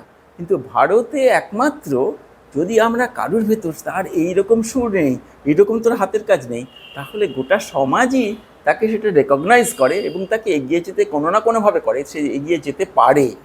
এইটাই হচ্ছে ভারতের যে ভারতীয় অর্থনীতি একটা মুক্ত অর্থনীতি, সে রাজ্য বিস্তারের জন্য যায়নি। এবং এটা কাজে মানে যদি বলা হয় যে আই হ্যাভ কমপ্লিট ফেইথ, হ্যাঁ, যে ভারতীয় সভ্যতার ওপর এবং দুনিয়াটাকেও শেষ পর্যন্ত আমরা ওই অনেকগুলো রয়েছে, কিন্তু পশ্চিমের ধীরে ধীরে পতন ঘটছে। কারণ তারা তো এই যে বললাম ফিয়াট মানি আজকে তার উপর টিকে আছে, তার যে অর্থনীতিটা সেটা অপচয়ের অর্থনীতি, সেটা এর অর্থনীতি। হ্যাঁ, কাজে এই অর্থনীতির ফাঁপা জায়গাটা বেশি, ভারতীয় অর্থনীতি সেদিক থেকে অনেক সলিড, কেননা এখনও পরিমাণে এখানে অপচয়ের তুলনায় প্রয়োজন বেশি, হ্যাঁ, করায়। অর্থাৎ আমাদের এখানটাতে এই যে এত, আমেরিকায় কিন্তু এত লোকের হাতে মোবাইল নেই যেটা আমাদের ভারতে আছে। এই যে অ্যাক্সেস তার ফলে পেয়ে গেল, এটা পৌঁছলো, যে দীর্ঘদিন আমাদের মুক্ত অর্থনীতিতে আমাদের উন্নতি হয়েছে। কারণ তার আগে তো ভারতে প্রায় লোকে অর্ধনগ্ন থাকতো, মানে একটা জামা, একটা কাপড়, পুজোর সময় একটা জামা হবে, জুতো হবে, তার জন্য অপেক্ষা করে ছেলেমেয়েরা। এখন সারা বছরই তার থেকে হচ্ছে, অপচয়ও কিছু হচ্ছে, কিন্তু অপচয় হোক যাই হোক, এখন তো গ্রামের একটা কৃষক একটা, হ্যাঁ, জঙ্গলে প্রায় থাকে সে, হ্যাঁ, সেও কিন্তু জামা জুতো পরে, খালি পায়ে হাঁটে, আর কত, হ্যাঁ, দেখ ফ্রিক, হ্যাঁ, দেখবো। কাজে সবার কাছেই তো কিছু পরিমাণে সেটা পৌঁছতে পেরেছে অ্যাক্সেসটা, এবং কিছু পরিমাণে অর্থ উপার্জন, বাজারের অ্যাক্সেসটা, সেটাও একটা বড় অংশের কাছে ধীরে ধীরে সেটা চলে আসছে। কাজে এইটা হচ্ছে ভারতের একটা জোরের জায়গা, ভারতের অর্থনীতিরও জোরের জায়গা, ভারতের উৎকর্ষেরও জোরের জায়গা। এবং এটাকে ঠিক ওই রাষ্ট্র এটাকে বাঁধতে পারবে না, রাষ্ট্র বাঁধার ক্ষমতা নেই, হ্যাঁ, এটাকে। কারণ এই উদ্যোগগুলো গণ উদ্যোগ, তলার থেকে আসে বলেই এই ব্যাপারটা হয়, এবং এইটা রাষ্ট্র মুখাপেক্ষী নয়। রাষ্ট্র অবধি আমাদের এখন ফেইথ আছে, কিন্তু ধীরে ধীরে সেটা চলে যাচ্ছে। এই বেসরকারিকরণ এবং এগুলোর একটা ভালো দিকও আছে, ভালো দিক আছে, শেষ অবধি রাষ্ট্রের প্রতি লোকের ফেইথটা তারপর চলে যাচ্ছে এই ব্যাপারটা। আর উৎকর্ষেরও তার একটা খ্যাতি আছে, এবং আজকে সেইটা আরও বড় খাতির করবার সে জায়গাটা পায়, যা সত্যি সত্যি যার মধ্যে একটা প্রতিভা তার মধ্যে এটা রয়েছে। কাজে সেই জন্য মানে আমি বিশ্বাস করি যে যত ব্লিক এবং যা কিছু বলুক না কেন, প্রচুর লুট আছে, আছে অনেক অরাজকতা, বহু কিছু আছে, তাহলেও ভারতের যে শক্তি আছে সেটা, হ্যাঁ, অন্য পৃথিবীর বহু দেশেরই ভেতরই সেই ব্যাপারটা নেই। কাজে সেই কারণে যে এখানের ভারতের ভবিষ্যৎও, হ্যাঁ, সেটা সত্যি সত্যি তো হচ্ছে। আজকে ধরো 30% হচ্ছে প্রায় আমাদের যে মধ্যবিত্ত, আমরা যেটি বলি মধ্য আয়ের মানুষ, সেইটা 2010 অবধি সেটা ছিল 10 থেকে 12%-এর মধ্যে ঘোরাফেরা করতো।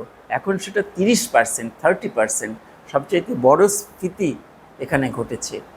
কাজে আজকে আমেরিকায় যে মধ্যবিত্তর যে টোটাল বাজার, তার আমেরিকা ধনকুবের এটা একটা, কিন্তু আমেরিকায় $20,000 বছরে যার আয়, তার নিচে যে আছে সে হচ্ছে বিলো দ্য পভার্টি লাইন, সে আছে, কিন্তু সে জাস্ট তার খাবার এবং এইটুকু পেতে পারে, হ্যাঁ, খাবার পরিধেও এইরকম, মানে, হ্যাঁ, কিন্তু তার এই যে সংখ্যাটা, এই সংখ্যাটা অর্থাৎ $20,000 বাৎসরিক আয়, সেই যে মানুষ, সেইগুলোর তার স্ফীতি হচ্ছে। আমেরিকা একসময় ছিল সবথেকে বৃহত্তম মিডল ক্লাস, এবং এখন সেই সত্যিকারের মিডল ক্লাস হতে গেলে তাকে $40,000 উপর তার বছরে ইনকামটা নিতে হয়।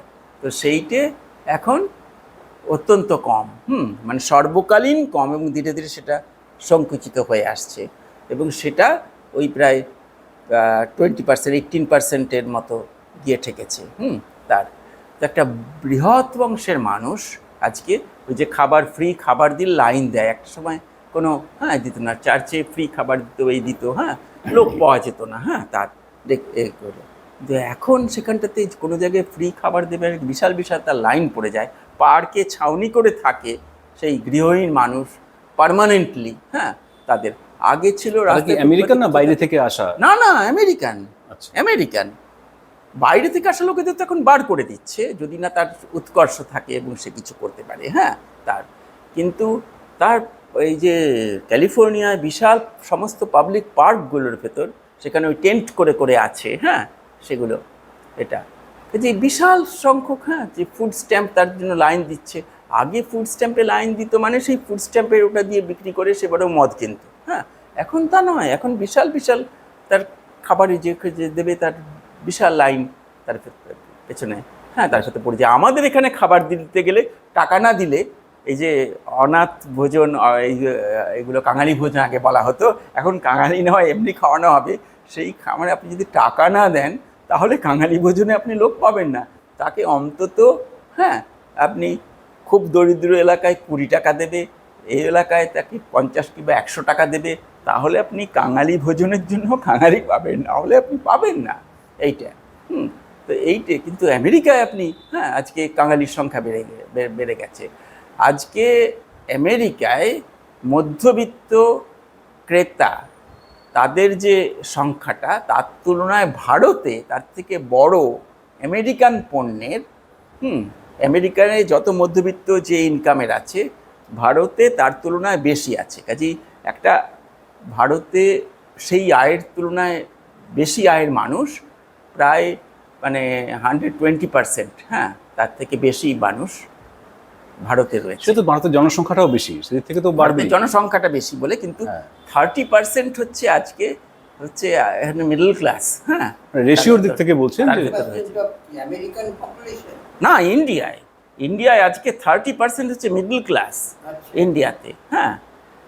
ধন আমেরিকায় মিডল ক্লাসের সংখ্যা, যেটা এক সময় সবচাইতে বেশি ছিল, এক সময় ধরুন দ্বিতীয় বিশ্বযুদ্ধের পর 50-60s-এ এটা আমেরিকায় মিডল ক্লাসের সংখ্যা যেটা ছিল প্রায় ওই 55-60% মতো, সেইটা এখন কমতে কমতে সেটা 24% হচ্ছে সে দাঁড়িয়েছে। America is deep crisis, America D industrialisation হয়ে গেছে, পুরো সমস্ত ইন্ডাস্ট্রি চলে গেছে, কোনো কিছু নেই, কোথা থেকে সে তার প্রোভাইড করবে? কিন্তু অ্যানালিসিসগুলো কিন্তু আমরা করছি না, আমরা এখনো একটা রূপকথার জগতে চলে যাচ্ছি। ভারতে এই ছিল, ওই ছিল, সেই ছিল, কিন্তু বর্তমান ভারত যেটা আমাদের টাইটেল আছে, বর্তমান ভারত নিয়ে ভাবুন। What is the present status? Status সেই ডিটেলসটা তো আমরা আলোচনা অনুসন্ধান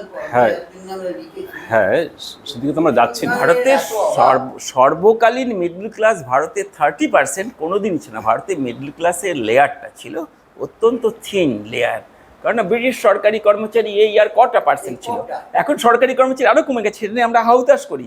কিন্তু তারপরে মিডল ক্লাস বেসরকারি কর্মচারী এবং স্বউদ্যোগী, এই যে তারাও যে নানান লোকে নানান রকমের ব্যবসা করে বাজার থেকে, টোটাল বাজার অর্থনীতির বিস্তৃতির জন্য সরকার যে সত্যি সত্যি রাজীব গান্ধী থেকে শুরু করে এই যে বাজার অর্থনীতিটাকে খুলে দিল, এন্টারপ্রেনিয়রশিপ, যে শুধু এদেশে করছে না, বাইরেও করছে, বাইরেও ছেড়ে যাচ্ছে, এবং বাইরে যাতায়াতটা খুলে দেওয়ার জন্য মানুষ নকল করতে পারলো। এখানকার যে হোটেল টোটেলগুলো, সেগুলো এখানকার মতো সেগুলোর মধ্যে বিদেশে তারা থাকতে পারতো না, এখন সেগুলো একটা পার্ট, অধিকাংশ হচ্ছে উইথ ইন্টারন্যাশনাল স্ট্যান্ডার্ড তার, কাজেই সেইটা পেয়ে যাবেন। কাজেই এই যে সি চেঞ্জ, তার ফলে যে ব্যাপারগুলো ঘটেছে আজকে, তার ফলে যে ইট ইজ, আমরা আমাদের সবসময় আমরা খুব নেগেটিভ জিনিসগুলোকে বলি, কিন্তু আমাদের পজিটিভ জিনিসগুলো যেগুলো ঘটছে সেগুলোকে আমরা কখনো বলি না। এইটাই ভারতীয় খাবারের এত চাহিদা হয়েছে বিশাল, এখানে এই যে বাংলাদেশ থেকে সব দিয়ে না হোটেল খুলছে, এবং কেউ বাংলাদেশি বলে না, সবাই বলে ভারতীয় ওখানে গিয়ে। কারণ বাংলাদেশি খাবারের তাদের কোনো ট্রেড নেম ভ্যালু নেম তাদের তৈরি হয়নি, কিন্তু ইন্ডিয়ান ফুডের তৈরি হয়েছে। কাজে তারা হচ্ছে, এবং কথাটা হচ্ছে তারা তো অধিকাংশ দেশ এখন ইউরোপিয়ান এবং এই ইউনিয়ন এই দেশগুলো কেউ হচ্ছে বাংলাদেশিদের ওখানে কনসুলেট বন্ধ করে দিয়েছে। কারণ তারা একটা মানে বেড়াবার জন্য গেলে ওই যে একটা যে কোনো একটা টিকিট একবার গেল ওয়ান ওয়ে ট্রাফিক ওখানে থেকে গেল, যে আপনি ওই ফ্রান্সে এতে যান, হ্যাঁ ওই প্যারিসে যান, এতে যান, যে কোনো মাদ্রিদ যে কোনো শহরে যান, সেখানে দেখবেন ফুটপাতে ব্যবসা করছে এবং এগুলো করছে যারা বাংলাদেশি একমাত্র। এই তো এরা এত পরিমাণে, কাজে ওদের সমস্ত কনসুলেট ভিসা অফিসগুলো বাংলাদেশে বন্ধই করে দিয়েছে, হ্যাঁ সেটা।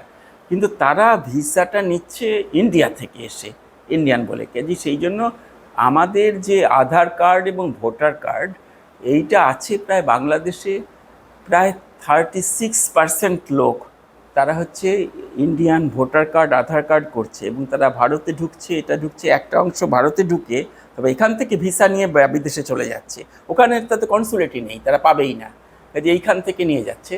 আরেক দলও হচ্ছে এইখানে রেখেছে এবং তারা দুদেশের মধ্যে যাতায়াত করে, এখানে এসে তারা ভারতীয় বলে ওইখানে এসে যায়।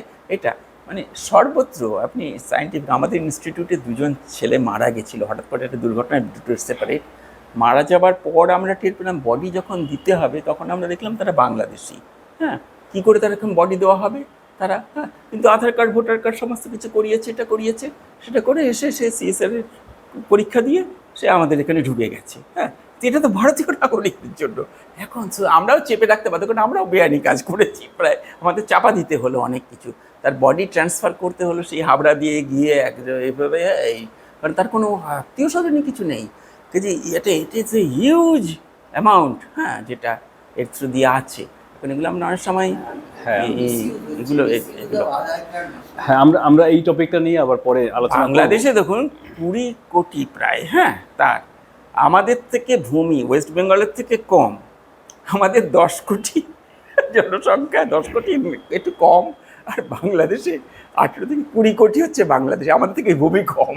কাজে আপনি কাগজে ইউরোপিয়ান ইউনিয়ন নানান দেখবেন বাংলাদেশের কিছু উন্নতি করছে, এটা কোনো মানে হয়? আমি সেই কারণে যে এই 12-14 সাল থেকে আমি কয়েকবার বাংলাদেশে গেলাম নানান রকম এটাতে, যে আমি দেখার চেষ্টা করি, আমার কৌতূহল হলো যে কি বাংলাদেশে কি সত্যি স্বর্গরাজ্য নাকি? কারণ ইউরোপিয়ান ইউনিয়নের সমস্ত প্যারামিটারে দেখবেন যে বাংলাদেশ অনেক এগিয়ে আছে, না আমরা পিছিয়ে। ব্যাপারটা কি নাও, আমি গিয়ে দেখলাম যে এটা পুরোই, এখানে তো তথ্য পরিসংখ্যান এখন এই মোদি গভর্নমেন্ট এসে সেটা করেছে, তথ্য পরিসংখ্যান দেওয়া বন্ধ করেছে, কারণ সরকারি তরফে দিলে তার একটা যায়, কিন্তু ওরা তো কোনো সরকার নেই, পুরোটাই বেসরকারি। কাজে সে যা কিছু বানিয়ে তথ্যটা দেয় সেটাই গৃহীত হয়ে যায়, এবং এগুলো তো করে এনজিওরা, এই সমস্ত প্যারামিটারগুলো, এই হ্যাঁ যে কোনো ইন্ডেক্সগুলো, হ্যাঁ এই সেই ইন্ডেক্সগুলো বানিয়ে বানিয়ে তথ্যে তারা একটা জায়গায় পৌঁছেছে। কিন্তু যদি এই এক্সোডিউসও হতো না, যদি ওটা স্বর্গরাজ্যই হবে, তাহলে এই পোড়া ওয়েস্ট বেঙ্গলে তার আসার কারণটা কি? নর্থ ইস্টের আরও ছোটো ছোটো ইকোনমি, সেইখানে গিয়ে তারা অর্থ, দিল্লিতে গিয়ে রিক্সাওয়ালা ওই বস্তির মধ্যে ওই, হ্যাঁ, তার ভেতর লোকের বাড়িতে কাজ করে খাবারই বা দরকারটা কি? হ্যাঁ, সেটা দিল্লিতে, আহমেদাবাদে, পুনায় যদি যান, তাহলে বাড়িতে কাজ করে যে ঝি চাকর, তার ভেতর যতটা আপনি ভারতের এই মুর্শিদাবাদ বাংলাদেশেরও কিছু আছে, কিন্তু বেশিরভাগই মুসলিম, 1 নম্বর, একটা অন্য নাম দিয়ে। এবার হচ্ছে তার মধ্যেও আবার বেশিরভাগই প্রায় 50% হচ্ছে বাংলাদেশের, তারা ঢুকে। এটা তাহলে করার দরকার, যদি স্বর্গরাজ্যই হবে তাকে গিয়ে করতেই বা হবে কেন? রাইট, এটা একটা অনেক বড় সমস্যা, এই জনবিন্যাসটা আন্তর্জাতিক ক্ষেত্রে ছড়িয়ে পড়ছে বিশাল।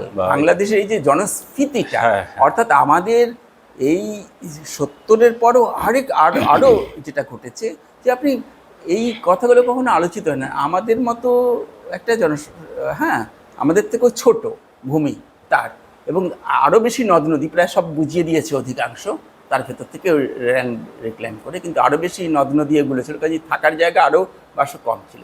তো সেখানে যদি 18 থেকে 20 কোটি মানুষ থাকে, তাহলে ব্যাপারটা কি? তাহলে জনসংখ্যা, জনবিন্যাসটা কি আমরা বুঝতে পারি, জনস্থিতিটা আমাদেরই মনে হয় এর ভেতরেই। তো তাহলে অথচ মানে এই যে বাংলাদেশের আয়তন আমাদের চেয়ে কম, হ্যাঁ কম, ওয়েস্ট বেঙ্গল থেকে কম কম কম কম। উত্তরপ্রদেশের থেকে অনেক কম। উত্তরপ্রদেশে 22-23 কোটি। বাংলাদেশের আয়তন পশ্চিমবঙ্গের থেকে কম। হ্যাঁ, কম। আমাদের যদি ওই টোটাল যে ভূমিটা আছে, হ্যাঁ, আমাদের এই পার্বত্য নর্থ বেঙ্গল এই যে অংশটা, সেখানটার পপুলেশন ডেন্সিটি অনেক কম। হুম। আমাদের পপুলেশন ডেন্সিটিটা হাই দেখেন এই দক্ষিণ চব্বিশ পরগনা এবং এই পশ্চিমবঙ্গ স্কয়ার ফুটে যদি এই বর্গ মাইলে, হ্যাঁ, হ্যাঁ, এত বর্গ মাইল, হ্যাঁ হ্যাঁ বাংলাদেশ ছোট। বর্গ মাইলে কম। কম ছোট কম। ছোট। আমি এতটা মিথ্যে ওটা একটা দেশ না, তাই মনে হয় না। একটা দেশ বলে মনে হয় এরকম। তো ঠিক আছে। ম্যাপটা যখন বাংলাদেশকে আঁকি আমরা, ওই না, না। সময় এরকম লতানি মতো উঠলো, হ্যাঁ হ্যাঁ হ্যাঁ। সুতরাং ছোট। আর ও এরকম একটা বাক্সর মতো প্যাটার্নের বাংলাদেশ, ন্যাচারালি বড়। কিন্তু আপনি বলছেন না আমি এরকম লতিয়ে আছি বলে ছোট মনে হচ্ছে, অ্যাকচুয়ালি আমি কিন্তু এই বাক্সর চেয়ে বড়। আমার ভূমি আমাদের মানে দেশে। এরকম একটা মিসকনসেপশনের মধ্যে আমি তো নিজেই পড়ে আছি। আজকে আপনি বললেন বলে আমার খুব স্ট্রাইক করলো। কারণ কেউ তো এগুলো আলোচনাগুলো কখনো আসল রূপ, মূল জিনিসগুলো কেউ আলোচনায় আনে না কখনো। এই যে বললেন না মাইন্ড হ্যাঁ। তৈরি হয়নি, তার আমার মাইন্ড তৈরি হয়নি। আমি ওটা খুলে দেখিইনি কোনোদিন যে বলটা ওখানে আছে, তাই না? আমিও একটা কৈশোরের মধ্যে পড়ে যাচ্ছি। আমাদের কতগুলো কিছু খাওয়ানো হয়। হ্যাঁ, এখন তো বাংলা।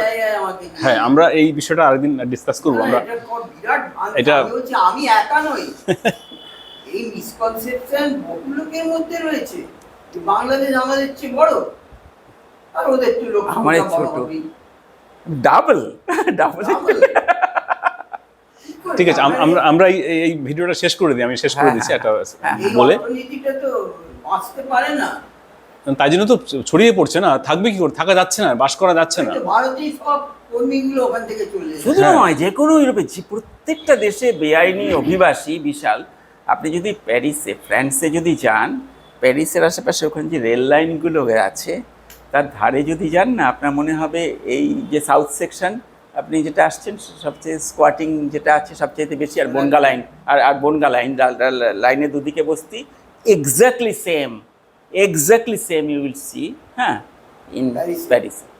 এখন ওরা হিউম্যানিটি গ্রাউন্ড আছে, কিছু করতে পারছে না, অনেক সমস্যা আছে। হ্যাঁ। রাষ্ট্র কিছু করতে পারছে না, মানে এত তো সমস্যা। না, আপনার এই শিরোই সাহেব যেটা ফিলোসফিটাকে নিয়ে গেছেন যে প্রত্যেকের চাহিদা, মানুষের হচ্ছে চাহিদাই হচ্ছে তার আইডেন্টিটি। আমি বলছি আমার কিচ্ছু চাই না, আমি শুধু দিনে একটু চরণামৃত খাবো। একদিন বলছে না না আমার প্যারিসের খাদ্য চাই প্রতিদিন সকালে। এই যে চাহিদা খারাপ, এইটাকে আপনি কখনোই কথাটা জোর করে করতে পারবেন, সমর জোর করে করতে পারবেন না। সমর কথা বলাও তো হয়নি, সমর কথা বলা হয়নি, জোর কারোর করেও করতে পারবেন না। কথাটা আমরা ব্যবহার করেছি। সম কথা ওই দিক থেকে সম নয়। সম হচ্ছে আপনার যা প্রয়োজন আপনার মতো করে আপনি পাবেন, ওনার যা প্রয়োজন ওনার মতো করে উনি পাবেন। দুটোকে মেলালে হবে না। আপনার 10খানা রুটি তার 2খানা রুটি, এটা তো আলাদা করলে হবে না, তাই না? নষ্ট হবে। আপনাকে 2খানা দিতে হবে, তাকে 10খানা দিতে হবে। এইটা এই যে সোজা কথা, এই যে সুরক্ষাটা, এই সুরক্ষাটা দরকার। আর যেটা ব্যাপারটা যে কতগুলো আছে যে আমাদের যে এই বিন্যাসটা তফাৎ হলো কোথায়, যে কৃষি প্রধান সভ্যতার একটা হচ্ছে যে সেখানে অনেকগুলো হ্যান্ড লাগে, কাজে সেখানে জনসংখ্যা বিস্তারটা বেশি হয়। আমাদের যে কৃষি থেকে মানুষ সরে এসেছে গোটা ভারতে কৃষি, তার ফলে হচ্ছে জনসংখ্যাটা কন্ট্রোল হয়ে গেছে এমনিতে। কিন্তু যদি চাষে কৃষিতে আপনি যুক্ত থাকেন, গোটাটাই কৃষি প্রধান হয়। আমাদের পশ্চিমবঙ্গের সমস্যাটা কি, পশ্চিমবঙ্গে কৃষির বাইরে শিল্প অর্থনীতি কিংবা এরকম কিছু তৈরি হয়নি, কিন্তু ভিন্ন রাজ্যে আছে, অন্য জায়গায়, কিন্তু তাহলেও কৃষিতেও মানুষ নেই, মানুষ শহরে চলে এসেছে।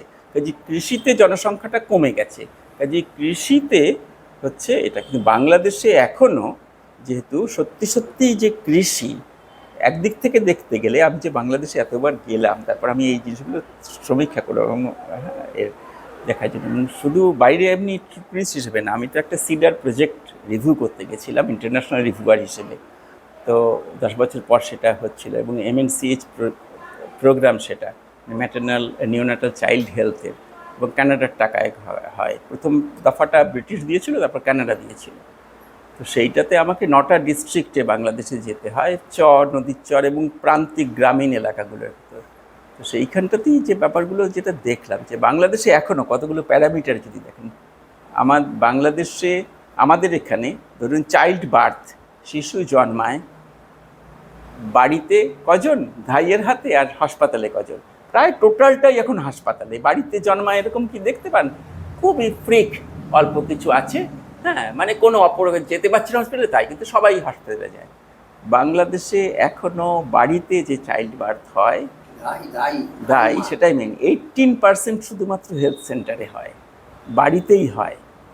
সেটা আমার প্রজেক্টটা যেটা আমি করতে গেছিলাম সেইটা হচ্ছে 10 বছর ধরে সিডা যেটা দিত এবং পরে আগে ডিএফডিআই দিয়েছিল ইউকে, সেটা হচ্ছে তাহলে এদের জনস্বাস্থ্যটা কি করে করা হবে। তার মানে হচ্ছে প্রচুর মানুষ মারা যায়, ওদের জনসংখ্যার যে বৃদ্ধিটা এখনও যদি বাংলাদেশে যদি দেখেন তাহলে ওদের প্রায় ওই 3.5-4, হ্যাঁ, হচ্ছে ওই চাইল্ড অ্যাভারেজ তার সংখ্যা, বিশাল। তো এইটার কারণটা হচ্ছে শিশু মৃত্যু, হ্যাঁ, এইটা।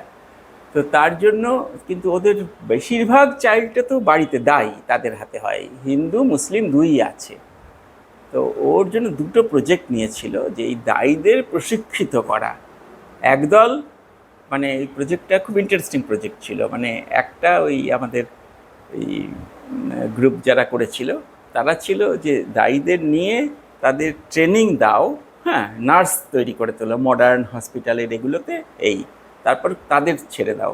এবার দেখো তাদের হাতে এই সিস্টেমে চাইল্ড বার্থটা, ওই মানে চাইল্ড ডেথটা কমানো যায় কি না, সার্ভাইভালটা বাড়াতে পারো কি না।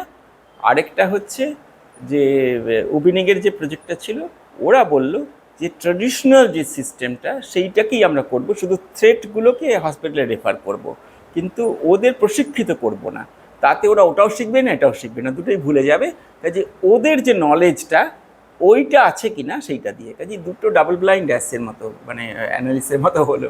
তো দুটো, একটা জাফরউল্লাহ যে ওদের এই পিপলস ইউনিভার্সিটি যেটা আছে, হ্যাঁ, তারা করছিল, আর আরেকটা হচ্ছে ফারিদা এবং এরা করছিল, উবিনিক বলে একটা অর্গানাইজেশন, তারা করছিল। তো আমি ওইটারই 10 বছর শেষ হওয়ার পর গিয়ে রিভিউ করলাম। তো তখনই, না হলে আমি জানতাম, এটাতে আমি ওই জন্য অ্যাকসেপ্ট করলাম। প্রায় আমাকে 5 সপ্তাহ, 3 সপ্তাহ একবার গিয়ে, 2 সপ্তাহ একবার গিয়ে থাকলাম। যে 5 সপ্তাহ বাংলাদেশের 9টা ডিস্ট্রিক্টে কাজ হয়েছিল। এই যে 9টা ডিস্ট্রিক্টে যাই, গিয়ে দেখি এবং গ্রাউন্ড রিয়ালিটিটা কি সত্যি সত্যি। তো এইটা হচ্ছে এখনও চাইল্ড বার্থ হচ্ছে এই পরিমাণে হয় হেতে, হ্যাঁ, বাড়িতে। কিন্তু তাদের ভিতরে একটা নলেজও আছে, আমাদের এখানে যে নলেজটা হারিয়ে গেছে তাদের দায়ীদের, কিন্তু ওরা ওই নলেজটা রাখতে পেরেছে। ওইটা দায়ী বিদ্যা ঘর বলে, মানে এদের এই প্রজেক্টটা যেটা আমাদের উবিনিক করতো, তাতে ওদের ট্র্যাডিশনাল নলেজটা সেইটাকেই ওরা এক্সচেঞ্জ করে সেটাকে আরও ইমপ্রুভ করছে। তো আর আরেক দল হচ্ছে যে মডার্ন যে জিনিসটা সেইটাকে করতো। তো এই দুটো না হবে ওটা না হবে, হ্যাঁ, এনিওয়ে দুটোর ভেতর দুটো প্রায় ইকুয়াল রেজাল্ট দেয়। হ্যাঁ, এটা নয় যে একটা খুব বড় দিল একটা, মানে আফটার 10 ইয়ার্স, মানে আমি ফাইনাল ওদের রিপোর্টগুলো দিই গিয়ে, তার ভেতর মানে আর দুজন ইন্টারন্যাশনাল ছিল, আমি একমাত্র যে হচ্ছে বাংলা জানি এবং ইন্টারন্যাশনাল রিভিউয়ার হিসেবে যাই। তো আমার খুব সুবিধা হয়, আমি পুরো বাংলাদেশটাতে গিয়ে, হ্যাঁ, তার গ্রাউন্ড রিয়ালিটিগুলো কী কী সেগুলো জানতে পারি। হ্যাঁ, বেড়ানো যাওয়া একটা অন্তর্দৃষ্টি নিয়ে যাওয়া। হ্যাঁ, এবং ওরা খুব অ্যাপ্রিসিয়েট করলো আমাকে, অনেক কিছু দেয়, কারণ আমি ওদের অনেকগুলো গুড সাজেশনও দিই, কেন আই কুড ইন্টারাক্ট উইথ, যেটা ওরা খুবই অ্যাপ্রিসিয়েট করেছিল। কারণ তাদের সঙ্গে কথা বলে বলে কোথায় কোথায় সিস্টেমটাকে ইমপ্রুভ করা যায়, কীভাবে কী করা যায়, তার জন্য খানিকটা আমরা নিই। তো যাই হোক, হ্যাঁ, বাংলাদেশের জন্য I know it very well যে কীভাবে এটা হয়েছে। তো বাংলাদেশে এই কথাগুলো বলা হয় না, হ্যাঁ, যে আমরা বাংলাদেশকে অনেক সময়, বাংলাদেশ যেহেতু পুরোটাই বেসরকারি, সরকার বলে কিছু সরকারি ক্ষেত্র নেই, পুরোটাই বেসরকারি ক্ষেত্র, হ্যাঁ, এনজিও তাদের থ্রু দিয়ে, এবং সেগুলো ফান্ডেড এনজিও, এবং এখনও বাংলাদেশের সরকারি কর্মচারীদের তুলনায় এনজিও কর্মীদের সংখ্যা বেশি। যে বাংলাদেশ হচ্ছে পুরোপুরি একটা কর্পোরেটাইজ সিস্টেমে তার ভেতর চলে, এটা একটা খুব পিকুলিয়ার একটা সিস্টেম। যাই হোক, তো নন গভর্নমেন্ট বলা হয়, বাট গভর্নমেন্টের অনুদানগুলো তো পায়। গভর্নমেন্টের অনুদান গভর্নমেন্টে কিছুই পায় না, হ্যাঁ তা দেখ। কিন্তু ওর বাংলাদেশ আমাদের যদি দেখেন তাহলে বাংলাদেশের সমস্ত পেট্রোল পাম্প নয়, ওখানে বাংলাদেশ ন্যাচারাল গ্যাস পাওয়া যায় বলে বেশিরভাগ পেট্রোল পাম্প খুব কম আছে। মানে বিদেশেও পেট্রোল পাম্পকে বলে গ্যাস স্টেশন, কেননা আমেরিকাতে পেট্রোলকেই গ্যাস বলে, গ্যাসোলিন, সেই জন্য গ্যাসোলিন হচ্ছে পেট্রোলের নাম। কাজে পেট্রোল স্টেশনগুলোকে বলে ওরা গ্যাস স্টেশন, মানে গ্যাসোলিন দেয় বলে। আর ওদের হচ্ছে সত্যি সত্যি ন্যাচারাল গ্যাস দেয়, যে কোনো পেট্রোল পাম্পে গেলে আপনাকে গাড়িগুলো চলে হচ্ছে ন্যাচারাল গ্যাসে, বাস প্রাইভেট সমস্ত কিছুই ন্যাচারাল গ্যাসে চলছে। ওই ন্যাচারাল গ্যাস যেটা দেয় ওই পাম্পগুলো, সেগুলো তো ওরা নিজেরা বানাতে পারে না ইন্ডিয়া থেকে, সবই হয় বেলজিয়ানের না হলে জার্মানির। হ্যাঁ, মানে এই সমস্তটাই সিমেন্ট। হ্যাঁ, আমাদের এখানে ওই সবগুলোই প্রায় দেশি কোম্পানি কিনে নিয়েছে। লাফার্জ টাফার্জ ছিল এক সময়, সেগুলো ওখানে প্রত্যেকটা সিমেন্ট কোম্পানি বিদেশি, একদম সরাসরি করছে, মানে ওদের দেশীয় কোনো কিছু নেই, নাথিং। সেই জন্য এনজিওদের প্রিয়, কাজে তারা যা লাভ করছে তারা একটা পার্ট দিয়ে ওইগুলোকে তারা চালাচ্ছে। তারা হ্যাঁ তারা ঠিক। আমি যখন 2008-এ প্রথম যাই তখন দেখি যে অটোগুলো সব গ্যাসে চলছে, আর বাড়িতে সব জিনিসপত্র সবই বিদেশি জিনিস, সব বাইরে থেকে আসছে। সব দেখেই বোঝা যায়, বাড়ির সব আলবা প্রাজল সব অটোমেটিক যা কিছু আছে সব সবকিছুই। সেই জন্য ওদের প্যারামিটার হাই করে দেয়, কারণ ওদের দেশটাকে ছেড়ে দিয়েছে তাদের হাতে। আর ইন্ডিয়াকে এত ছেড়ে দিয়েও তাহলেও এখনও এখানকার লোকাল মার্কেট লড়াই করছে। হ্যাঁ, এবং সেই জন্য যে কোনো প্রোডাক্টই তারপর শেষ পর্যন্ত প্রায় ইকুইভ্যালেন্ট প্রোডাক্ট তৈরি করতে পারে এখানে।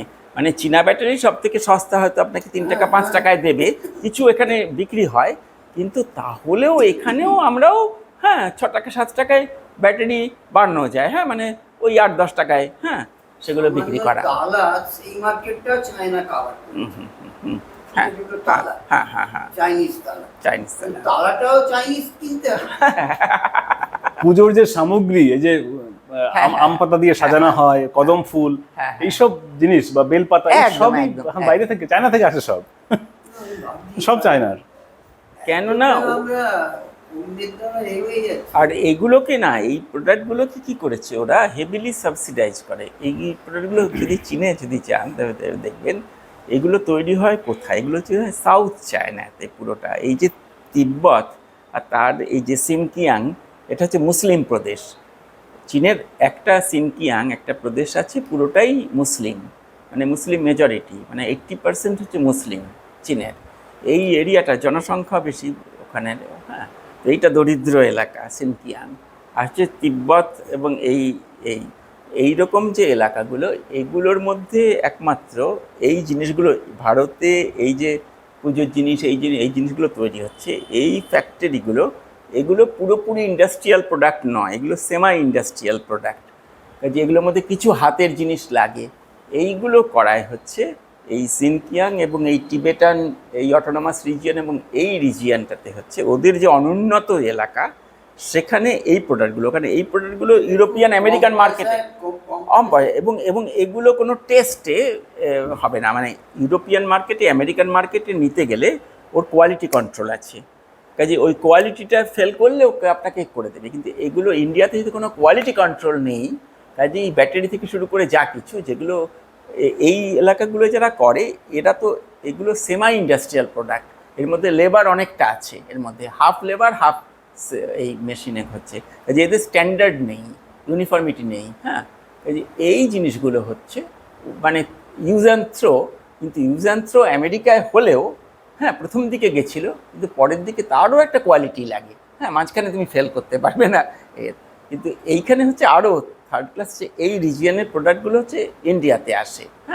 কারণ এগুলো সাবসিডাইজ প্রোডাক্ট, কাজে এটাকে ওরা তো নিতেই দেবে না, কেননা এটা তো যে দামে তৈরি হচ্ছে কস্ট, তার থেকেও কম দামে বিক্রি করছে, কারণ ওদের খাটিয়ে রাখবে বলে ওদের খাটাতে হবে। জেলখানায় যেমন বন্দীদের খাটানো হয়, এদেরও হচ্ছে ওই নাগরিকদের তাদের ফুড দেওয়া হবে, তার বদলে কিছুটা তুলে নি পয়সা। এই জন্য এই প্রোডাক্টগুলো বানানো 24 ঘন্টা কাজ করছে, শিফটে প্রচুর কাজ করছে, ঠিক। এবং এর কোনো কোয়ালিটি নেই। কোয়ালিটি কন্ট্রোল হলে এগুলো পুরো ফেল করবে, কাজে এগুলো ইউরোপিয়ান আমেরিকান মার্কেটে যাচ্ছে না, এগুলো হচ্ছে ইন্ডিয়ান মার্কেটে একমাত্র আসছে। এখন ইন্ডিয়ান মার্কেটে হচ্ছে এই যদি যান এই মধ্যপ্রদেশে, রাজস্থানে, এবং এরা গিয়ে গরিবদের তাদের কাজে লাগিয়ে ওর থেকে বেটার প্রোডাক্ট ওই দামে প্রায় এবং ওখানে তো ওদের জীবনযাত্রাও যদি রাজস্থানের গ্রামের লোকেদের দেখেন তাহলে প্রায় মরুভূমির মধ্যে তো ওদের জীবনযাত্রার এটা যে কস্টটা লেবার কস্টও কম, তাদের খাবার দিলে এবং এসব দিয়ে তাদের দিয়ে প্রায় চীনের সঙ্গে কম্পিট করতে পারবে, সেই প্রোডাক্টগুলো বানাতে পারছে। এখন দেওয়ালি দেখবেন এই জিনিসগুলো ইন্ডিয়াতে তৈরি হচ্ছে প্রায় সমান দামে, চীনের মাল যে দামে বিক্রি হচ্ছে সেই দামে ইন্ডিয়ান মাল বিক্রি হচ্ছে, কিন্তু ইন্ডিয়াতে তো লেবার কস্ট অনেক বেশি। হ্যাঁ, কী করে পাচ্ছে হচ্ছে যে ওইখান থেকে বানাচ্ছে বলে ওই রকমভাবে, হ্যাঁ সেই জন্য পাচ্ছে। যে এখন কিন্তু আজ থেকে যেদিন 10 বছর আগে এই জিনিসগুলো প্রায় সবই চীনা ছিল, এখন ওই চীনা চাইনিজ মিমিক চীনা সরে গিয়ে ওই জিনিসগুলো কিন্তু এখন প্রচুর ইন্ডিয়ান জিনিস জয়পুরে মধ্যপ্রদেশে, হ্যাঁ এতে তৈরি হচ্ছে, যেগুলো একটু অনুন্নত যে জায়গাগুলো সেখানে। ঠিক আছে, ঠিক আছে, আমরা এই বহু কিছু তথ্য আছে আমরা দেখি না, আমরা না এক মিনিট বসুন, এটা আমরা কনক্লুড করে দিই। ও আচ্ছা আচ্ছা, হ্যাঁ, যে বন্ধুরা শুনছেন রেকর্ডিং হচ্ছে, যে বন্ধুরা শুনছেন, আমরা মূলত অর্থনীতির পার্টটা নিয়ে আজকে আলোচনা করলাম। এটা বলতে পারেন প্রাথমিক মুখরা বা ভূমিকা বা পার্ট 1 আপনারা বলতে পারেন।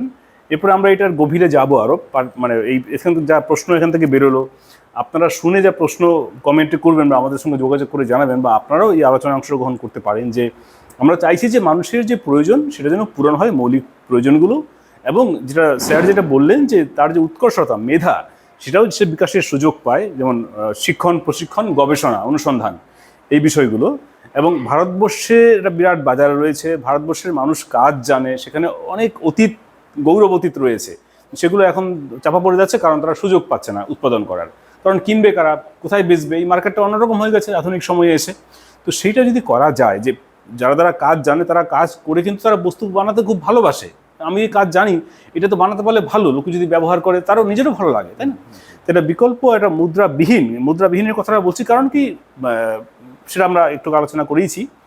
তো বস্তু পরিষেবা ভারতীয় নাগরিকরা উৎপাদন করবে এবং তারা ব্যবহার করবে, এবং যা উদ্বৃত্ত হবে সেটা বিদেশের বাজারে বিক্রি করে বৈদেশিক মুদ্রাও আয় করা যাবে, এই সম্ভব।